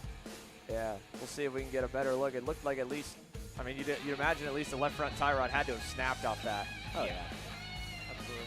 And then You can see the wheels going the opposite steering direction. column. Yeah. Even getting the side pod back on. Like the bolts are probably broken off in the side pod. They're going to have to go get a new, Surprised new they one. found the side pod, how far it launched in the air, honestly. It didn't end up in the woods. Oh, and they're done. Ah, Well, I hate to see it. We'll see if we can hear from as many drivers as we can. We'll send it on down to Brett and Grace. Aftermath from Heat 1. Clock getting ready to start here soon.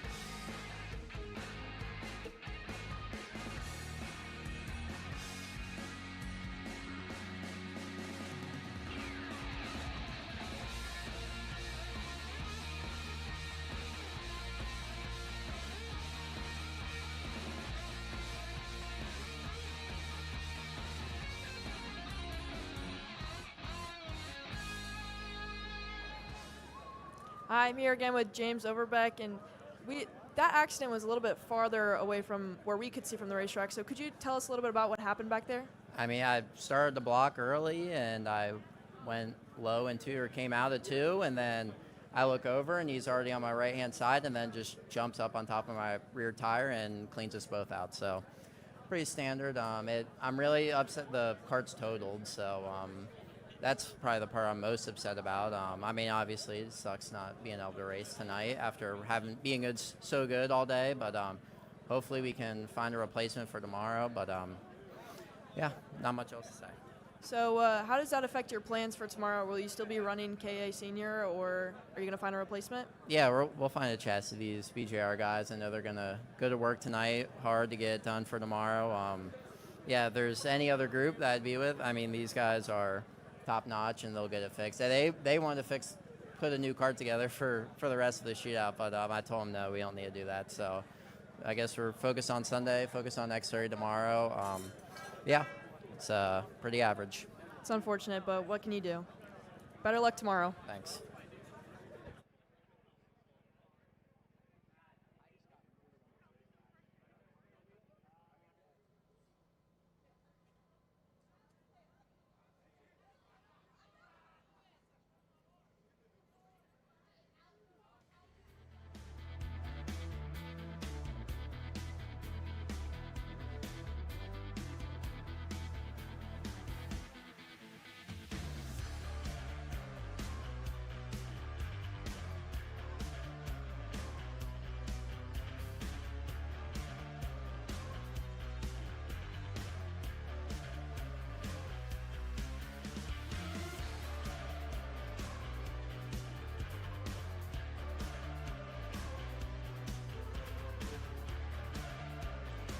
Well, while we get a little bit more of the aftermath together and begin to give you some more of the live views of pit lane, quick announcement here. We had to advertise the Apex Apparel race, paid $4,000 to win the Apex Apparel Shootout for 2026.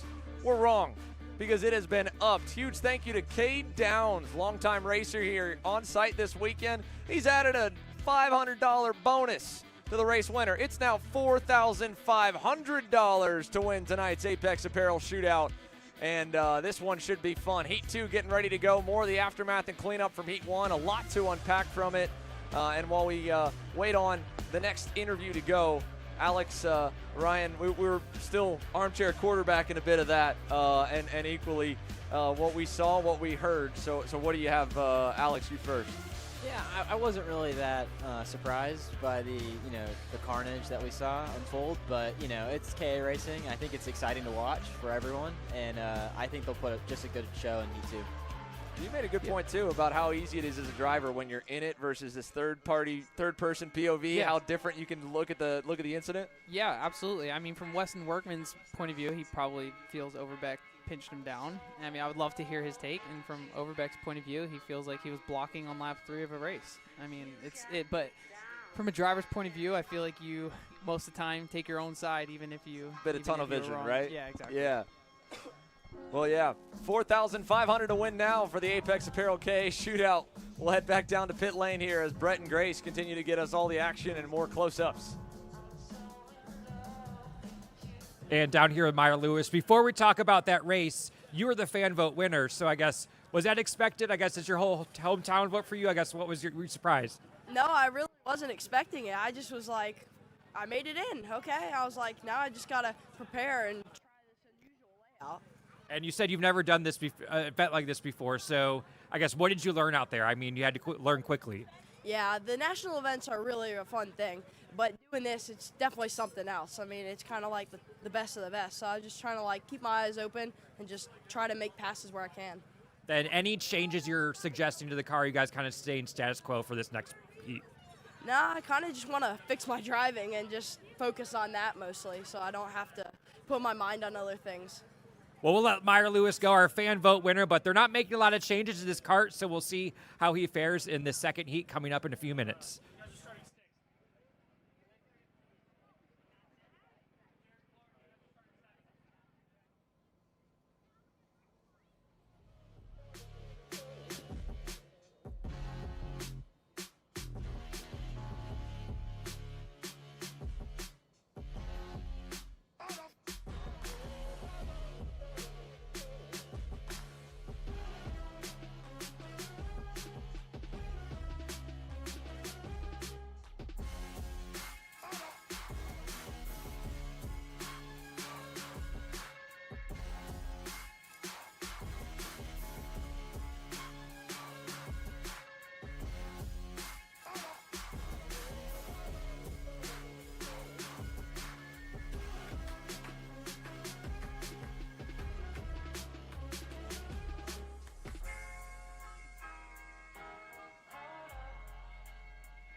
here with AJ, and we saw you at the very back of that pack, but you were racing pretty hard. Tell me about it.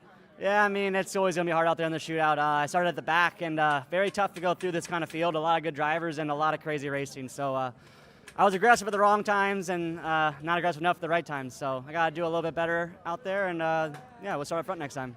Yeah, and how are you feeling about starting up front?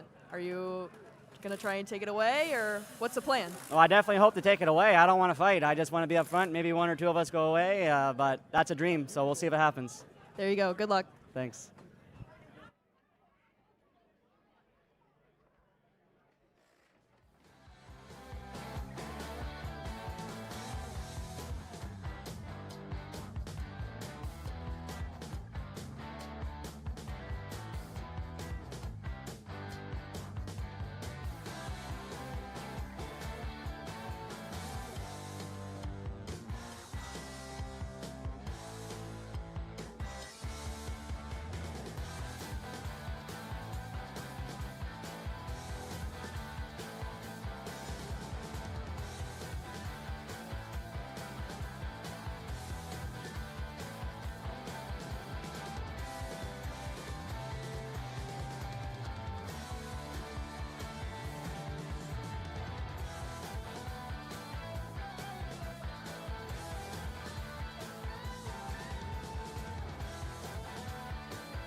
Colin, talk to me about that first heat and how you're feeling going into the second one.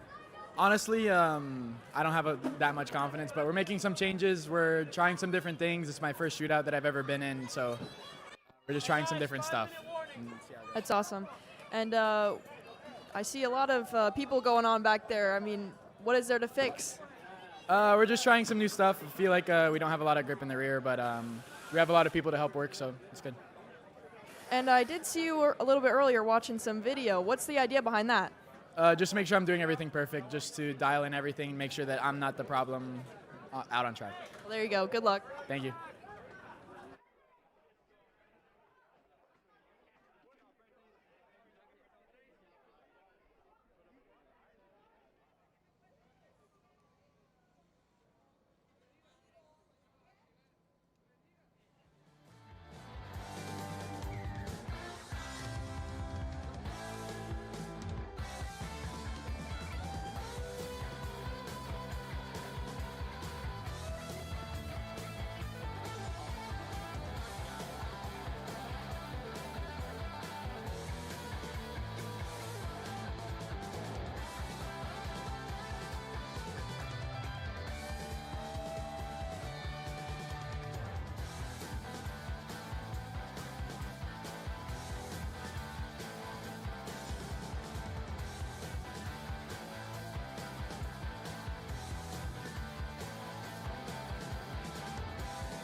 All right, down here at Paulie Massimino, you are one of the favorites going into this weekend. So I guess, what did you learn out on the track in that first heat?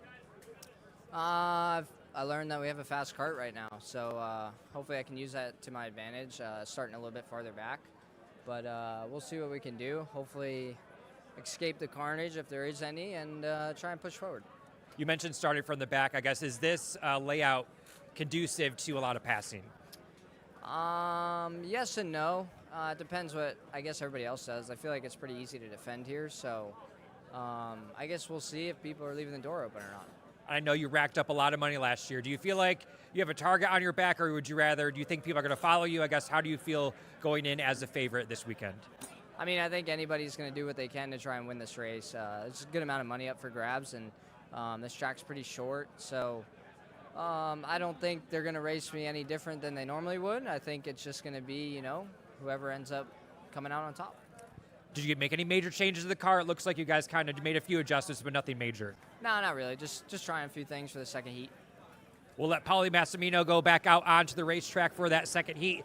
And just a quick note for those of you at home, Weston Workman, who was involved in the first accident during that heat, they have already exited the pit area. We try to get a word with them, but they have already left. But it looks like they're trying to get a head start on some of that work, maybe return to the track for tomorrow.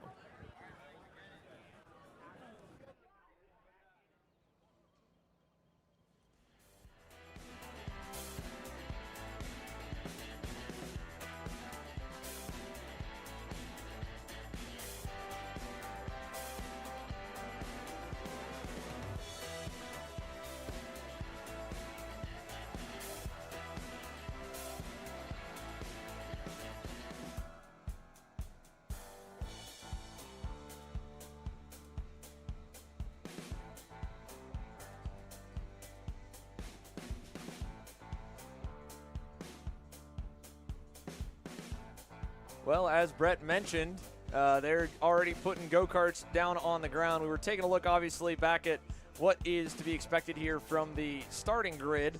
And we were talking a little bit as well of what the temps are like here at Trackhouse. And it has changed only about 5 degrees on the air temps, but look how much the track temp has gone down. For the viewers, you guys were on track when you last took a look at this. It was 100-degree surface temp when you guys were on track for heat number 1 earlier this afternoon. Still only 66 degrees. Lost 5 degrees of air temp, lost nearly 40 degrees of surface temperature. That's massive. That's a huge difference when it comes to how fast your tires will come in and how fast they'll fall off. You got a smirk on your face there, Chuck. What's going through your mind? Yeah, I mean, I know that these guys are going to be complaining about grip. Like, I heard one of the drivers was complaining, so I know that maybe the setup might not be exactly what they want, so I think that helps the racing a lot. Yeah. Yeah. No, there's something fun about being on this side of the fence, boys, that you guys could appreciate. I have, and that is, sometimes the best racing packages, the best races, come from when you put the drivers in a box and make them squirm, Absolutely. a little bit, where they're not perfectly happy. And that's what we're probably about to see as we take a look through the grid. Levy and Myers on the front row after starting from the back in the last one. Lemke and Vidmontien. Colin Lloyd, who we heard from moments ago, and fan vote winner Meyer Lewis. Jared Clark, already he's been through it and somehow still hasn't had any damage. He's probably had the most chaotic run tonight without any carnage.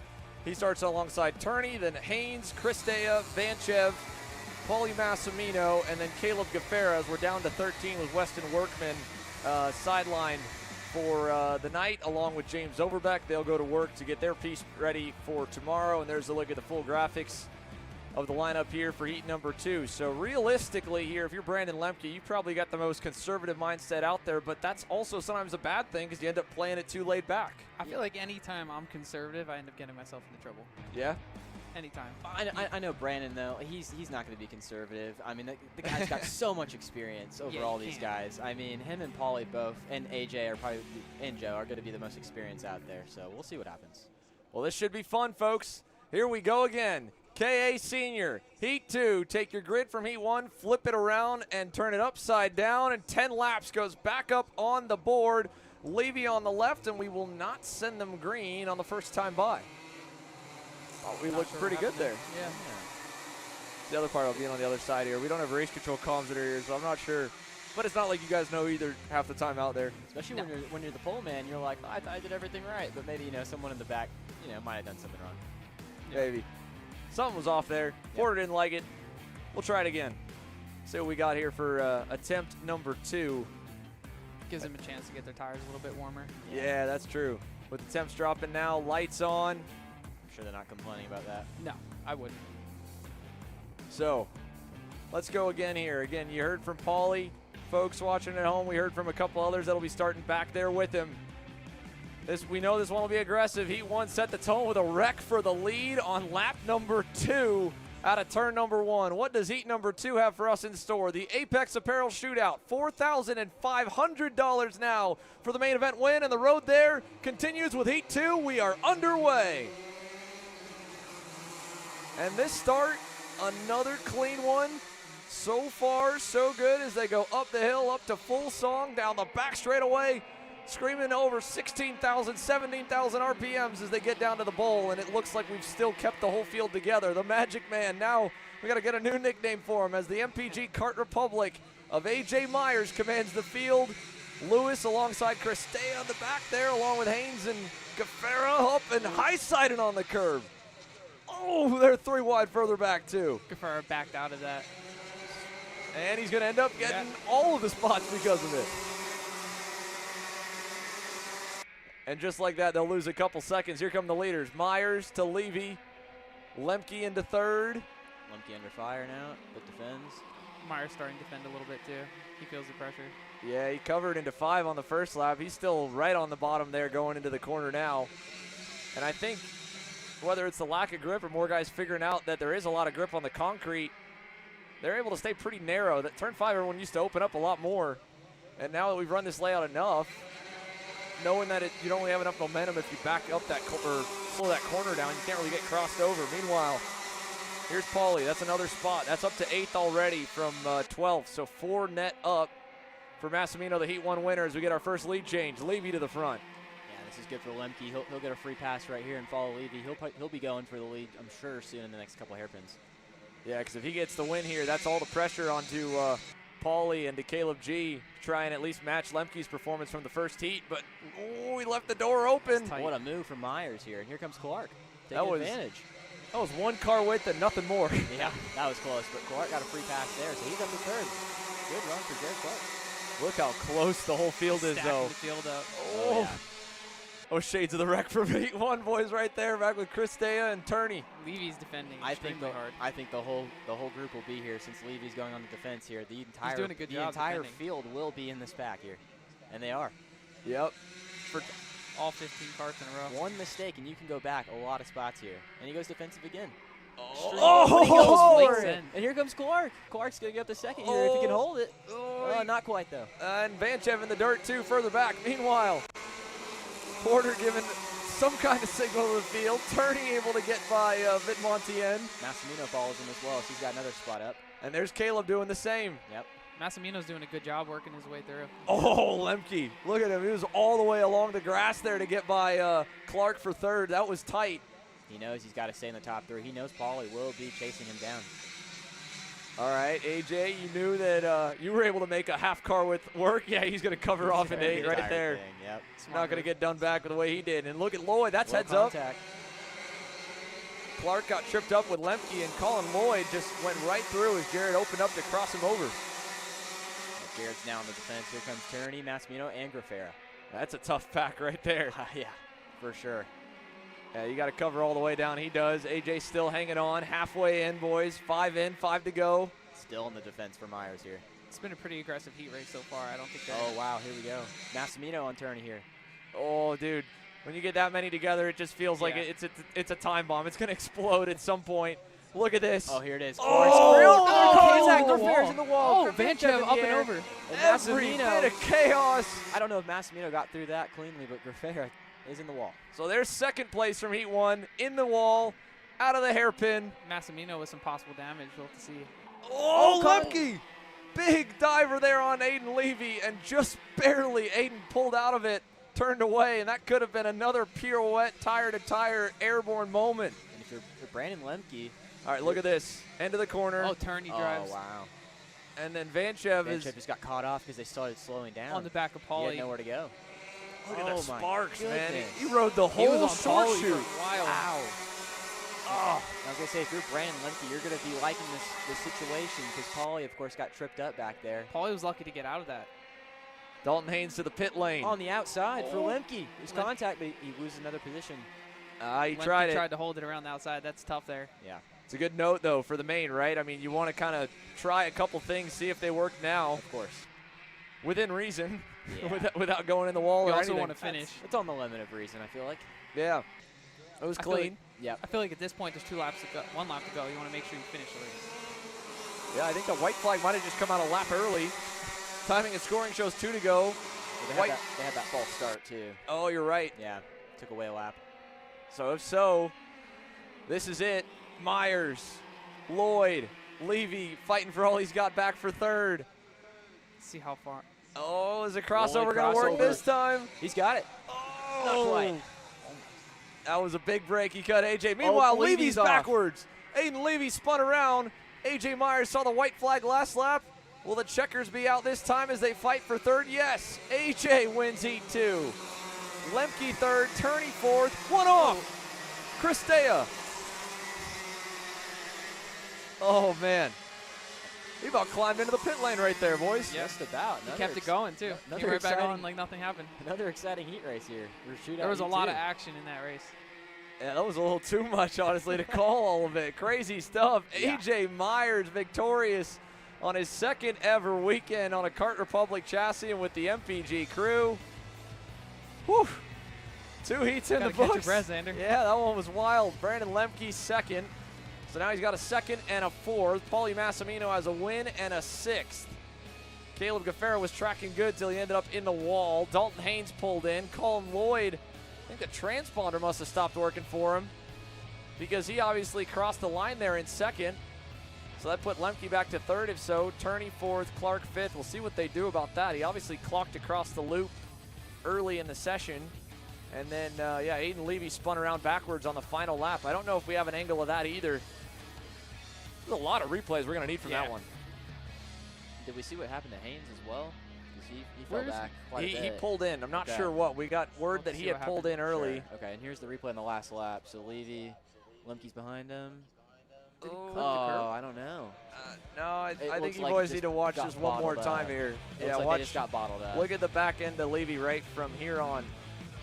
Curb, contact. I don't know. Lemke was definitely putting the bumper to Oh, him. a lot of contact with Clark's cart. Oh, Y'all see wow. that? That almost ripped off the bumper there. Yeah, It pushed first the Lemke fairing had Levy jacked up, and that's what turned him around. And then as soon as he Clark couldn't slow down. Yeah, Clark couldn't slow down. As soon as Levy got turned, then Lemke stops and then goes right on the front toes of Jared Clark. But I don't know what that's. I mean, that's It's a tough call to make. yeah. Well, from our angle, Yeah. you couldn't call a penalty there, but there certainly wasn't any daylight between the front bumper of Brandon Lemke and the rear bumper of Aiden Levy. Absolutely not.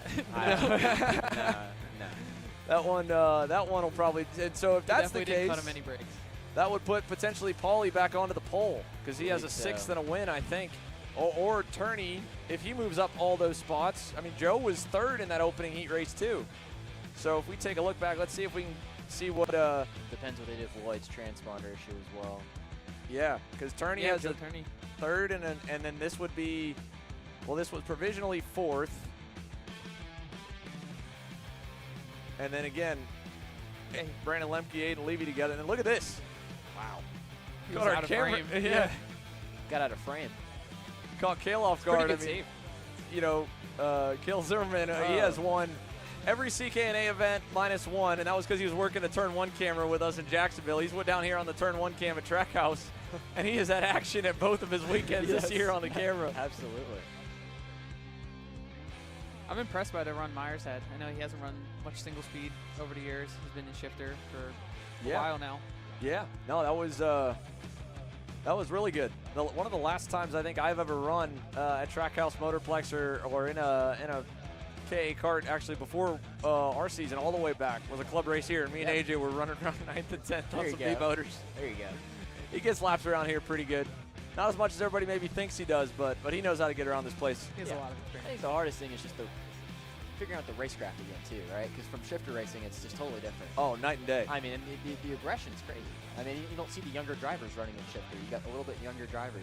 It is more mature. It takes them a little bit usually to get up to speed too. Even when the ones jump up, you don't instantly see them go right to the front. Absolutely. Because you don't have a junior shifter class they come out of and physical and all that. Whereas here, it's not that sharp of a jump to go from KA junior to KA senior, and the same with the X30. But credit to Alexander Vanchev. I mean, he's been in the air and he still finished both heats, I believe. So yeah, that guy's got more airtime than most guys. Anyone out here. Literally. I mean, oh man. Well, there's Aiden Levy's card, unfortunately, up on the stand, tracking for a good finish, or was hoping for a good one there from starting on the pole. Credited provisionally with 10th. He did cross the line. And look at Jared Clark's the machine. fairings behind the bumper now. Hopefully that didn't get to the steering column. Yeah. Paulie should have some damage probably in that right rear corner of the cart. Oh, yeah. That'll be another one to look at, too. Yeah. That's 2 BJ Armisteads to the right rear. Messed up a little bit. You got some battle scars from these shootout races. And we haven't gotten to the main yet. I know. Definitely looking forward to it. Let's see what we got here for Caleb Gaffaris, Hoach driver development, Tony Kart into the wall.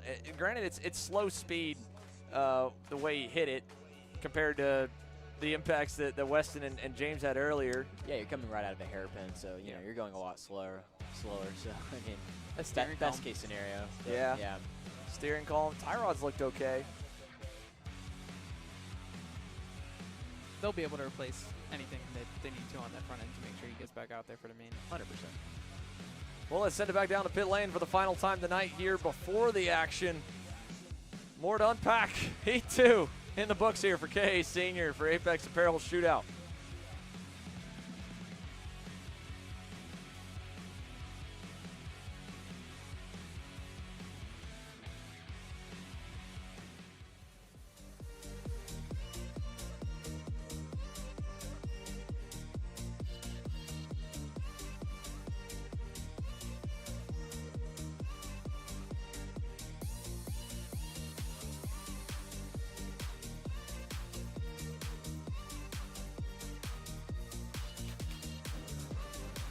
here with Max Christia today, and I haven't been able to catch up with you yet. So how's this been for you, this shootout experience?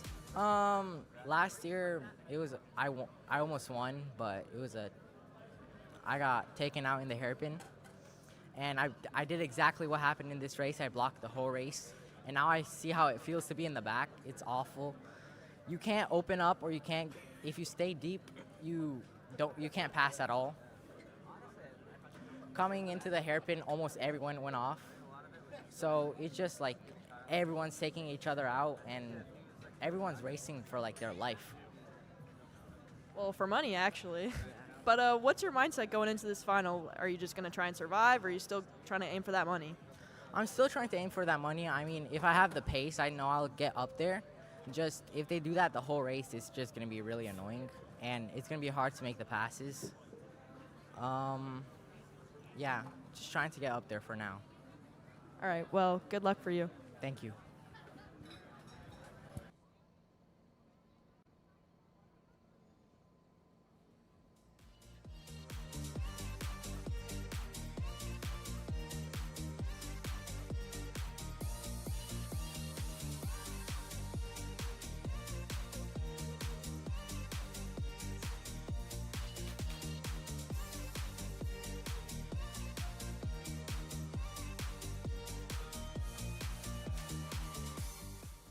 All right, down here with Aiden Levy. Aiden, what happened on that last lap? Looks like you're going to get a top 5 finish, but had a little spin there. What happened there? You said a top 5 finish? Or you're in mid-pack. What happened on the final lap? Yeah, you know, everybody's stacking up, and I went to go block, and as I'm, staying in my line, going to the next corner, Lemke just straight up hooks me, and, I understand we're hard racing, but, we're also trying to, get a decent result since, we both started in the back, so it's not the end of the world, hopefully we'll have a good final here. I've got a good piece. My crew's been working really hard, and we're going to send it. So here we go. I was going to ask in that heat, did you think the racing was fair, or do you think it was a little bit over-aggressive? No, I mean, for the point of this race, I mean, I thought it was fair. I mean, everybody's blocking when they're up front. So, I mean, and that's the way everybody's wanting the race right now. And, I get it. Everybody's wants that better starter position for the final. So, yeah, I mean, I'd say it's fair. And we saw 2 karts earlier on that had to, scratch early. They have to work on it for tomorrow. I guess how much do you put on the line tonight, knowing that you still have to race 2 nights down the road? Yeah, obviously, I don't want to tear my stuff up. It's one thing to just completely door someone off the track, but if they drive back out into you and you wreck your stuff, well, then what do you have for the rest of the weekend? And, we're here for the big goal, and, we want to do well on Sunday. This is just a show and, a little bit of cash. But so as long as we come back in one piece and learn a few things and have a good night, that's what we're all about here at Team Tart. So good luck in this next race. Yeah, thank you.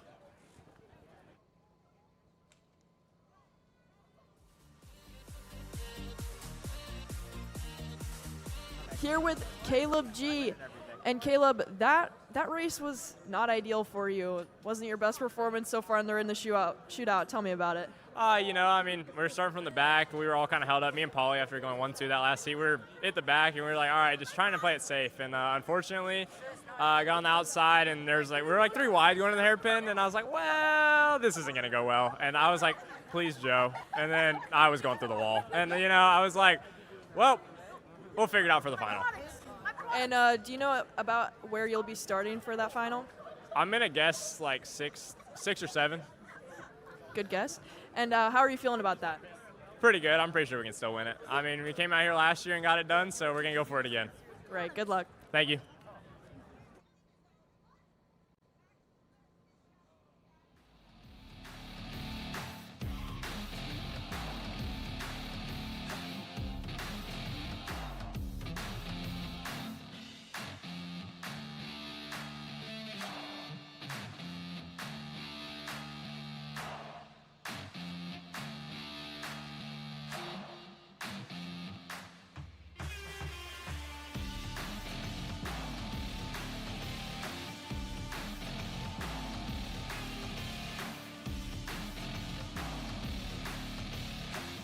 Right down here with Brandon Lemke. So just take us behind the helmet, behind the wheel. I guess, how did that heat go for you?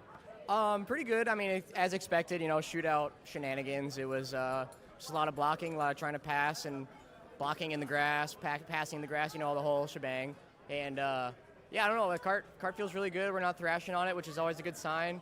Everything's staying together, and I'm confident for the final. Looking at your front nose there, you got some rubber on there, some scuffs on there. So you were really racing out there.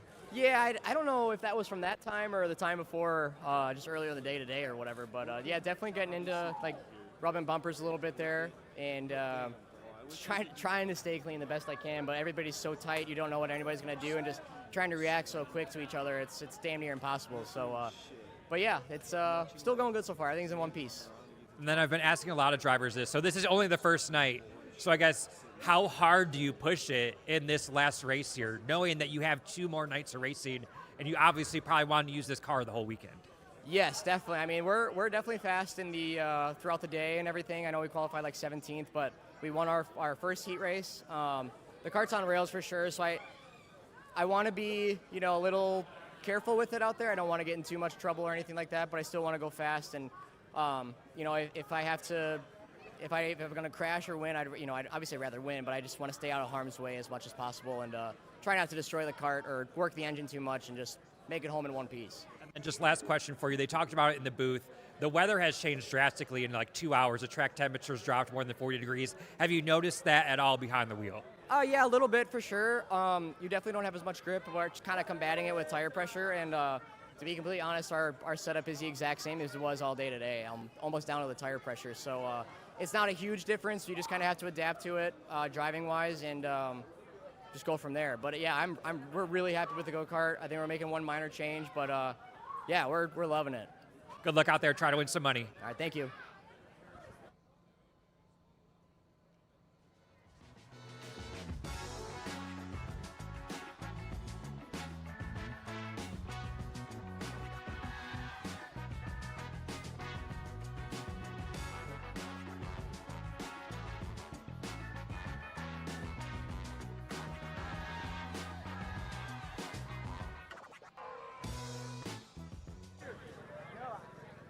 Here with Jared Clark. And Jared, tell me about how your heats have been so far. Excuse me. Oh, sorry. There's a lot of things going on right now. We're going to re-ask that question. How have your heats been going so far tonight? They've been going pretty good. The first one, I tried to rip it around the outside, and I got hit off. Went straight to last, made it back a few spots. I felt really fast in the first one. I felt really fast in the second one as well, but on the last lap, I guess Lemke and Aiden got together. I literally had nowhere to go. I was carrying him around. He was on top of me. My feet kind of hurt now, but it's all right. But yes, time to go. All right, well, he's got to go, but wishing him good luck and see what he can do. All right, they're gridding up. That means we have at least our final look at the main event lineup. Again, we mentioned about Colin Lloyd. We weren't sure what was going to be the deal with his transponder. It looks like they have manually scored him from the end of heat number 2 because he did punch across the line. So he's going to be set and sorted to start pretty nice. Joe Turney, if these points are right, and again, we're double checking here because per the second heat, originally it looked like he had a pushback bumper penalty, then maybe not. As we try to check back through the sessions here from it, because if not, and if these points that we're seeing on the Alpha Race Hub app are right, it'll be JT on the pole. Lemke second. Tiebreaker going off of the fast time from the practice session. Then it'll go to Paulie Massimino, 1 point back. He'll start third. AJ Myers will start in fourth. Jared Clark alongside Colin Lloyd on row number 3. Row 4, Alexander Vanchev, Max Christea. Row 5, Caleb Gaffera, Enzo Vidmontien, then Dalton Haynes, Aiden Levy, and Meyer Lewis. That'll be the 13 drivers set to take to the grid here for the main. So first thoughts here seeing this list, Alex? I'm excited. I mean, JT, Brandon Lemke, and Paulie, AJ right there. I mean, that is a stacked top 4. It's a great lineup. So, I mean, I think the racing is going to be great. I'm excited to see, what Dalton can do from 11th as well. Vanchev, the rookie, as well. So, I think this would be a great race. Certainly have two. I mean, we haven't seen Lemke and Pauly get to go at it yet. Brandon Lemke and Pauly Massimino basically had opposite draws, right, for the heat race grids. Now they get to be near each other. And Joe Turney's been uncharacteristically and yet at the same point characteristically quiet tonight. Yeah, he's good at that. He's good at sneaking his way up to the front. I don't even know if anyone else had him on their radar. He certainly wasn't on ours till we looked back at the results. Remember, he finished third in that first heat race. You know, and half the battle is just keeping your nose clean. That's what he's been doing. Yeah. I feel like the drivers are going to be going after Turney right from his side part wasn't clean though. Yeah. He had a little kiss with Caleb. Heat won. Yes. Yeah, he won. He won. He was fully clean. And to be fair, again, that was a full bottleneck, 3 wide, 2 wide, end of the corner. All there's going not much to the you can same do road. there. Yeah. Yeah. Exactly. So ultimately, it looks like if the list we got's right, and I think they're. It appears to be. Yeah. There we Turney's go. on the ground. Yeah, looking at the numbers on the ground, we got it right. There it is, adjusting to what we just announced on the airwaves and what we've got on the app here. Lloyd will move up to the 5th spot. Vanchev putting himself down in 7th. Max Christea will go 8th. And where's our 6th place starter here? Jared Clark, who we just spoke with. There he is, walking on up.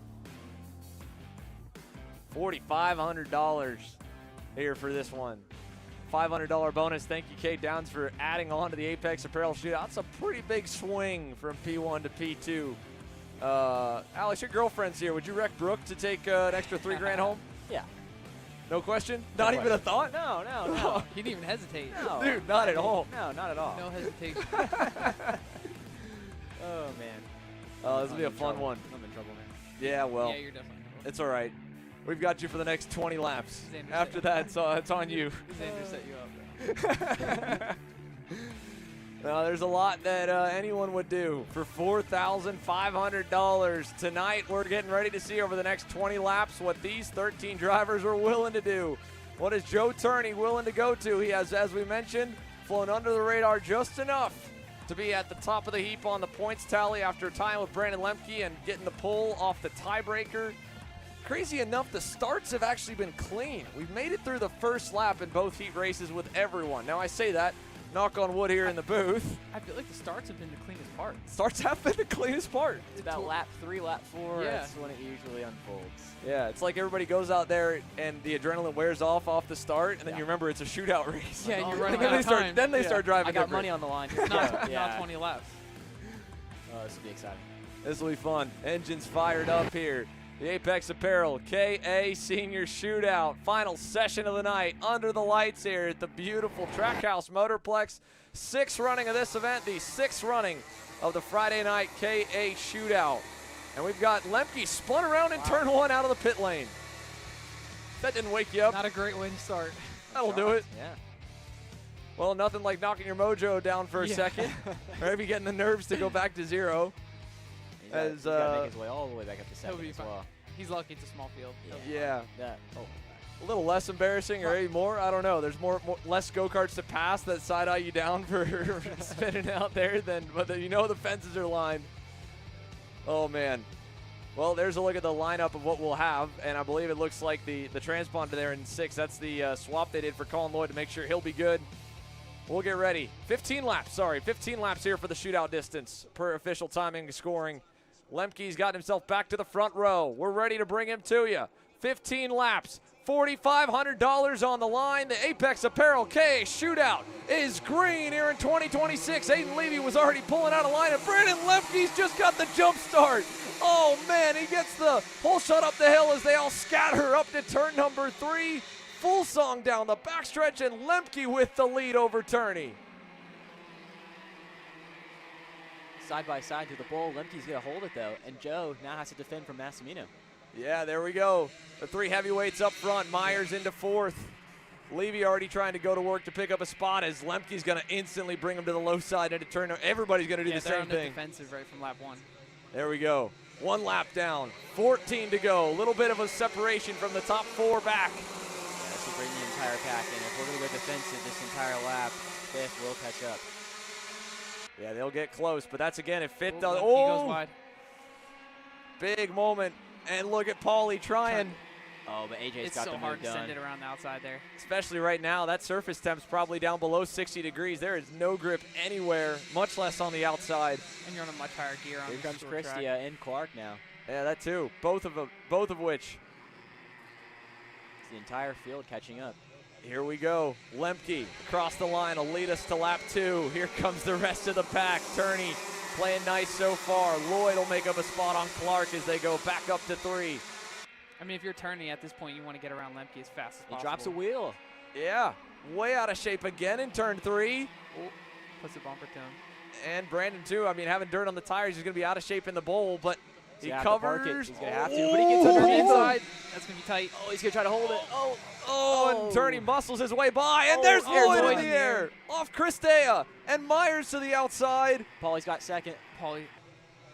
Boom. Paulie Massimino up to P2. AJ Myers back to 3rd after going in the dirt. Lemke going at him into 1. Further back here, contact as well. Levy into the side of Vidmontien. Myers is off up the road. Yeah, this will spread out the pack quite a bit. We saw the entire pack there. Now it's a 2-kart breakaway. You called it, Ryan. Lap 3 is like when everybody starts going crazy, and here we are. Just finished lap 3. Craziness out of the way, and now the top 2 up front. Lemke away. And we were looking at the almost like 2 incidents that mirrored each other. Lemke and Myers, and then further back that's packed this group well away from the leaders.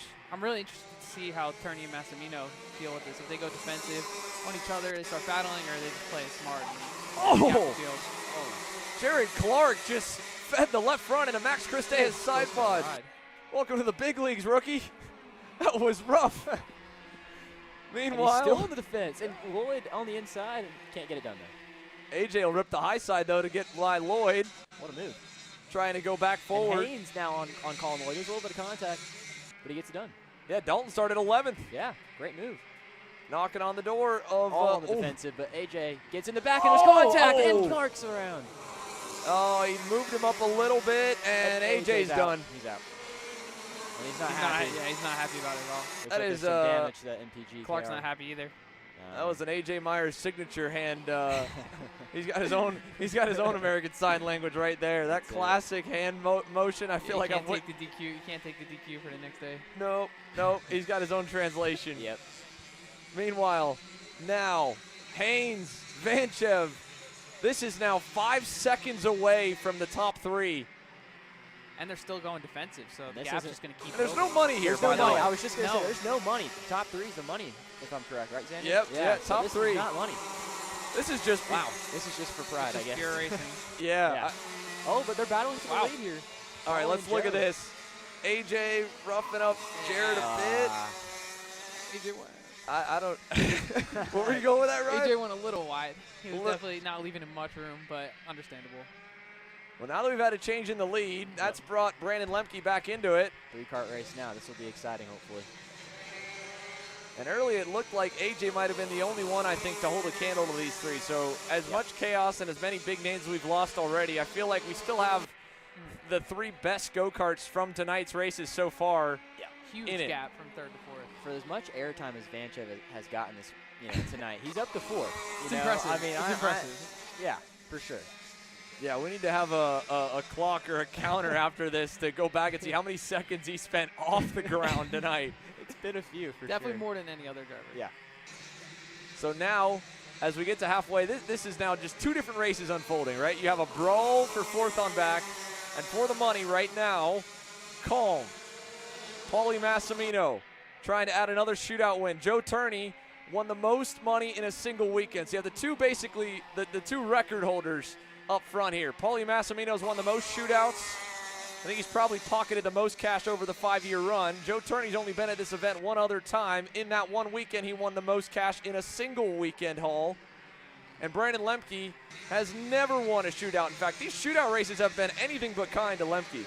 Yeah, absolutely. Now, this is a hard spot, in my opinion, for Turney, because he turns around, he sees Lemke's there, but he doesn't know, from my opinion, how many carts are behind Lemke either. I mean, he's a very experienced driver, but sometimes it's hard to tell when you just turn around real quick. So he doesn't know how defensive he can go without bringing a pack to him, or if it's just 1 car behind him. Yeah, it's a good point for sure. But he knows, they might be stretching away from Lemke, so just, staying put for now That's is the definitely best the goal. option. Yeah, I mean, there's only a couple parts of the track where you could maybe see the other field. I think right here out of their peripheral, they might be able to see there's a lot of go-karts back there. What a move! Wow. Joe Turney picks Paulie Massimino's pocket, and Brandon Lemke follows. That was about as perfect and clean as you could do it. Caught us all off guard. Don't know if he just ran wide or. I'm not sure what happened there. Anyways, he's back to third now. Yeah, that was an odd spot. He's gonna have to get past Lemke soon if he wants to, get back up to Joe and fight for this one. Yeah, the laps are ticking by fast. I don't know. Lemke's got a lot of speed. He was tracking up to both of these boys quite a bit over the last few laps. Only the last lap was the one where Joe went purple two prior. But other than that, Brandon was over the 7 or 8 lap average a little bit better than both. Let's look at this here. Again, Paulie's probably just going on a full quali line. Didn't get out of 8 well. He just said, I'm going to go for it. Yeah. And again, this was a good move by Joe. You can see the dirt. You can see the dirt coming up from the back. Wow. That's impressive. Great move there. And that might be the race-winning move. Have to keep that one in mind. Yeah. Well, Joe Turney, Brandon Lemke, Paulie Massimino, this time by 3 laps to go. Paulie has given Lemke all the opportunity to run up to Turney, and he is closing, inching closer. All 3 of them going with their fastest laps of the race are almost to it. Yeah, when Turney sees that 2 to go, he will go on the defensive. So this race will turn out. Oh, Lemke's got to run. He's going for it. Oh, contact, and Paulie puts the threw him pod to both. him. Oh, man, Paulie Massimino back to the lead. Turney to second. Paulie said when he won here 3 weeks ago, he almost thought third's better on the last lap at this place than second. Now he's got the lead. Now he's going to park the bus. Let's see what Lemke can do around the outside. Oh, that's not going to work on this contact. Turney rips the front bumper off Brandon Lemke. It's over. Wow. Can you believe what you have just seen? Brandon Lemke is done. Joe Turney is damaged. Vanchev to P3, so that was maybe for the money spot after all. Yeah, we were wrong. Caleb Gaffera, by the way, is about to get into the money. He's up to 4th, about to get to Turney. The fight for 3rd continues here. Oh, this is unbelievable. Wow. Paulie Massimino to the white flag this time. Turney's still rolling. Vanchev to 3rd. Gaffera's up to 4th. Then it's Haynes. Look at this. Lemke tried to rip the outside. It's not going to work there. Yeah, way too Going tight. for the same space. Yeah. Same part of the track. And again, you can't fault Joe because the contact started as they both tried to crowd each other in the center of the corner. And the shootout winningest driver does it again here. Can you believe this, folks? Runs away with it. Paulie Massimino has won the Apex Apparel K Senior Shootout more than any other driver. He has won more shootout races, period. On the layout where he got his first ever win in X30 Pro 5 years ago, Paulie Massimino is once again going to cash the check.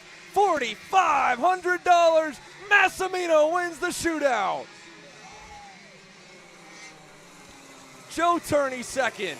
And rookie Alexander Vanchev gets his first career payday. Oh, Meyer Lewis!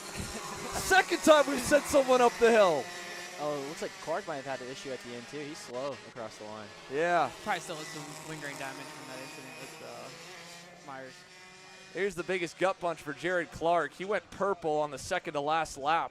Wow. Something happened. By himself. Yeah. After getting shuffled back. Yeah. 34-64. Meanwhile, his teammate is going to have a $4,500 payday before we even get to Saturday here at IAME USA Grand National Championship number 6. Joe Turney will cash the check for second, and Alexander Vanchev, if it holds, after all the fighting there further back on the box. Gaffera.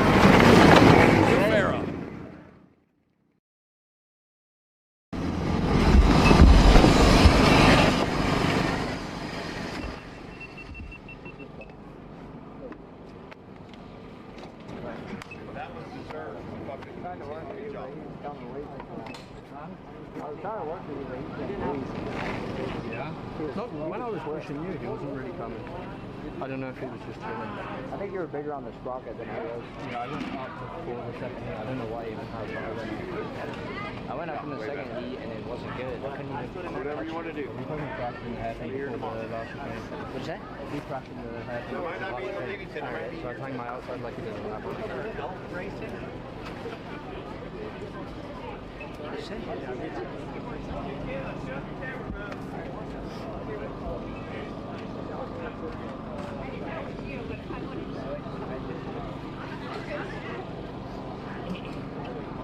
Paulie Massimino. Doesn't it kind of feel like you're repeating history here?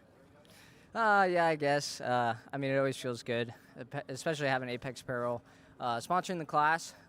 She works super hard, and she's phenomenal. And I'm glad now I have some money, hopefully, as long as we pass scales and tech. Hopefully we have some money to spend in Turks and Caicos next week. But yeah, I mean, I can't thank this team enough. This team works hard. Second heat was a little bit of a scramble. I don't really know what went down. Everybody's just fighting for position. And, you know, I had someone ride on top of me for a while, so elbow's a little sore. But, yeah, the cart ended up being okay. I think just a little scratch on the pipe, no big deal. But, yeah, this whole BJR, BBS package is just unreal. I can't thank my dad, my family, my girlfriend, her family, BBS, Offset, Nexet, Group A, Wiggity Wayne, Odenthal, and I mean, yeah, like I said, I tried to work with Joe to see if we can get away a little bit. I only saw Lemke was behind us, so I was like, worst case, it'll be a 3-cart shootout, and yeah, that's what it was. I figured, you know, Lemke got by me when Joe passed me, and I figured I'd kind of let them see what them two would do, and yeah, worked out in my favor. And how do you plan on taking this power, this momentum into your racing tomorrow? Yeah, I mean, I feel like our package is really strong, especially on the normal layout. The switchback, I'm not too sure, just because we didn't go tires or anything like that. So we'll have to play around with that in the morning and see what we need. But yeah, looking forward to the rest of the weekend. And I think this package, this cart, the BBS power, I think it's got what it takes. Well, we do have some pending scales, but as of now, congratulations. Thank you.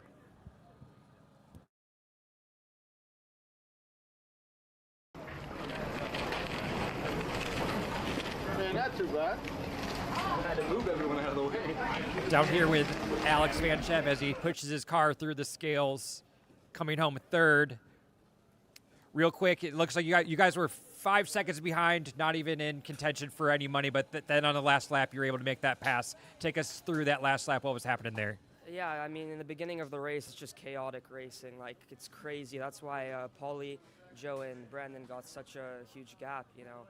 Then I spent the rest of the race with Dalton, just sitting together, trying to make something happen, and eventually it happened. Something happened, I guess, with Brandon and Joe, and I was able to get ahead and, I guess, get into third.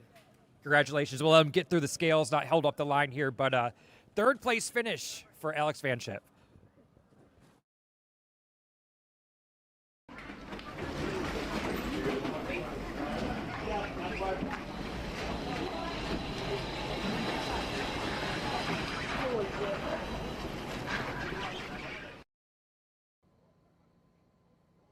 Check this out, coming in the scale line. Look at everybody trying to pick up a little bit extra dirt, make sure they can make some make weight here. This one's new, boys. I don't know. Did everybody forget to hit the marbles, or just banking on the fact that dirt? I mean, that is a heck of a rut too. Yeah, I wouldn't hit the rut there, but there's a little bit of grass after. I've only done that once because we knew we were going to be close. But that's kind of. I mean, I guess if there's, you know. It makes sense, right? Yeah. I mean, they all probably, you know, didn't have time or weren't thinking about fuel right before the last race. Don't want to risk it, especially because you know if the guy in front of you misses weight, then you're going to be the one in the money in a big amount. So yeah. True. And it's a short end lap too. You're not doing the full end lap, I guess. Yeah, yeah. Goes back to the question from earlier where you said you'd wreck Brooke. What else would you do for 4,500? I guess maybe bottom out the go kart. I just had to remind you that here because I know you're about to head out of the had to bring it up again, just in case you didn't hear it the first time. Well, we got more drivers to hear from for sure. We've heard from Paulie Massimino, our main event winner, and Alexander Vanchev in third. Still a lot more to unpack here as we begin to close out the evening.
Down here with Joe Turney. Joe, second place finish, but take us through what was your view of what happened towards the end of that race there?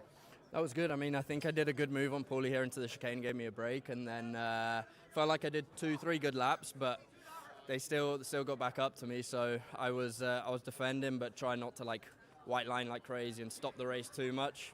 And then I probably left too much of a gap inside, and Brandon got down into me into 4. Then me and Paulie got back under him. Then coming around here, he was trying to hold the outside. I mean, I was tight to the curb, tight to the apex, and then he tried to hold the outside. So no, but it was a good race. It was super fun. Like I think Paulie deserved to win it in the end. I think his speed was probably the best, but we got there close at the end. Another session or two, and I think we could have got close. Without that contact, do you think you would have kept Paulie honest on those last couple laps? Yeah, for sure. I mean, he had a couple laps in front in the middle of the race, and I felt like I could go right back up to him. So it would have been cool if we could have had a last lap battle, but not this time. So we'll see what happens tomorrow in the X30 shootout if we're in it. Yeah, still long, a lot of racing to go this week. No major damage to the cart from that incident. You guys can get it all fixed tonight. Yeah, I think so. I haven't even looked, but I think, to be honest, we learned some stuff driving now that we can bring into tomorrow even. So I feel good. Let's just make sure everything's straight, and let's do it again tomorrow. That's Joe Turney, your second place finisher here tonight.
Brandon, I'm sure that's not how you really wanted that final to go. Talk to me about it. Yeah, I mean, obviously that wasn't the best way to end it, but to be honest, I didn't even want to be in it for this exact reason. I come here to try to win $4,000, but we're spending $10,000 to get here. So to me, I would have been okay not doing it, but obviously a win is a win, and $4,000 is pretty nice to get. Still showing we're old, or I'm old, but still can be competitive, and with the best in the world. So the Joe Turney show. So we're still pretty happy, and definitely with the fastest car on the track all weekend, and I'm happy for it. I'm ready for tomorrow. All right, well, way to keep an open mindset about it. Thank you very much. Right. Well, we've heard from both sides here, boys. Brandon Lemke, Joe Turney. I don't think they're going to be agreeing on that anytime soon, but closing thoughts here first from you, Alex. What a night, man. Yeah, I mean, I thought the racing was great. We knew it was going to be chaotic, but they put on a good show. From lap 3 in Heat 1, I mean, that was just great. Right? Yeah, no, that was an awesome night of racing. I mean, lap 3, both heat races, the final, they were just on it. Nobody was giving anybody any breaks, and you could definitely tell that there was money on the line. Yeah, there was.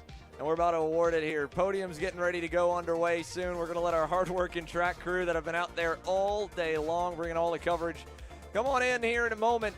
And, of course, Ryan Raffa, Alex Stanfield, best of luck, boys. Hopefully you have a better Saturday. You can race your way in. Thanks, Andrew. If not, of course, we'll have the KC fan vote. Maybe, I don't know, you might be able to be in the good grace of promoters' Hopefully. picks of some kind. I hope Hopefully. You get a part of it and have a good night to it. But, no, seriously, thank you guys both for joining us. Thank you. Thanks for the invite. It's been a pleasure. And for everyone watching along at home, this was just day one. 2 more days of IAME USA Grand National Championship action coming your way. And over this weekend, 4 total races here. We are 4 wide here at the IAME Grands tonight, tomorrow, Saturday, and Sunday. 4 wide here across from the K1 Kart World Championships all the way in California, the MCC Pro-Am Club Championship in Cincinnati, in New Orleans for the Texas Sprint Racing Series second round, and of course here, the All-Star Race. The All-Star Race weekend is officially underway, and a heck of a shootout, heck of a day of racing to kick things off. We'll head over to podiums in a moment, but we appreciate you joining us thus far, and we'll see you guys here tomorrow.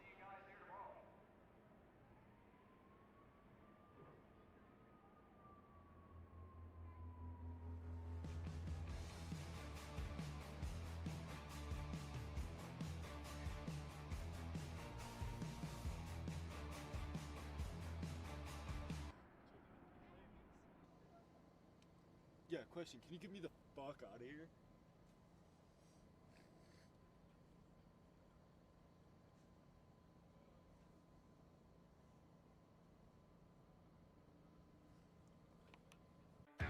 This broadcast is the sole property of Kart Chaser Group, LLC. Any rebroadcast, reproduction, or other use of the images, audio, or accounts of this event, in whole or in part, without the expressed written consent of Kart Chaser Group, LLC is strictly prohibited. Thanks for watching.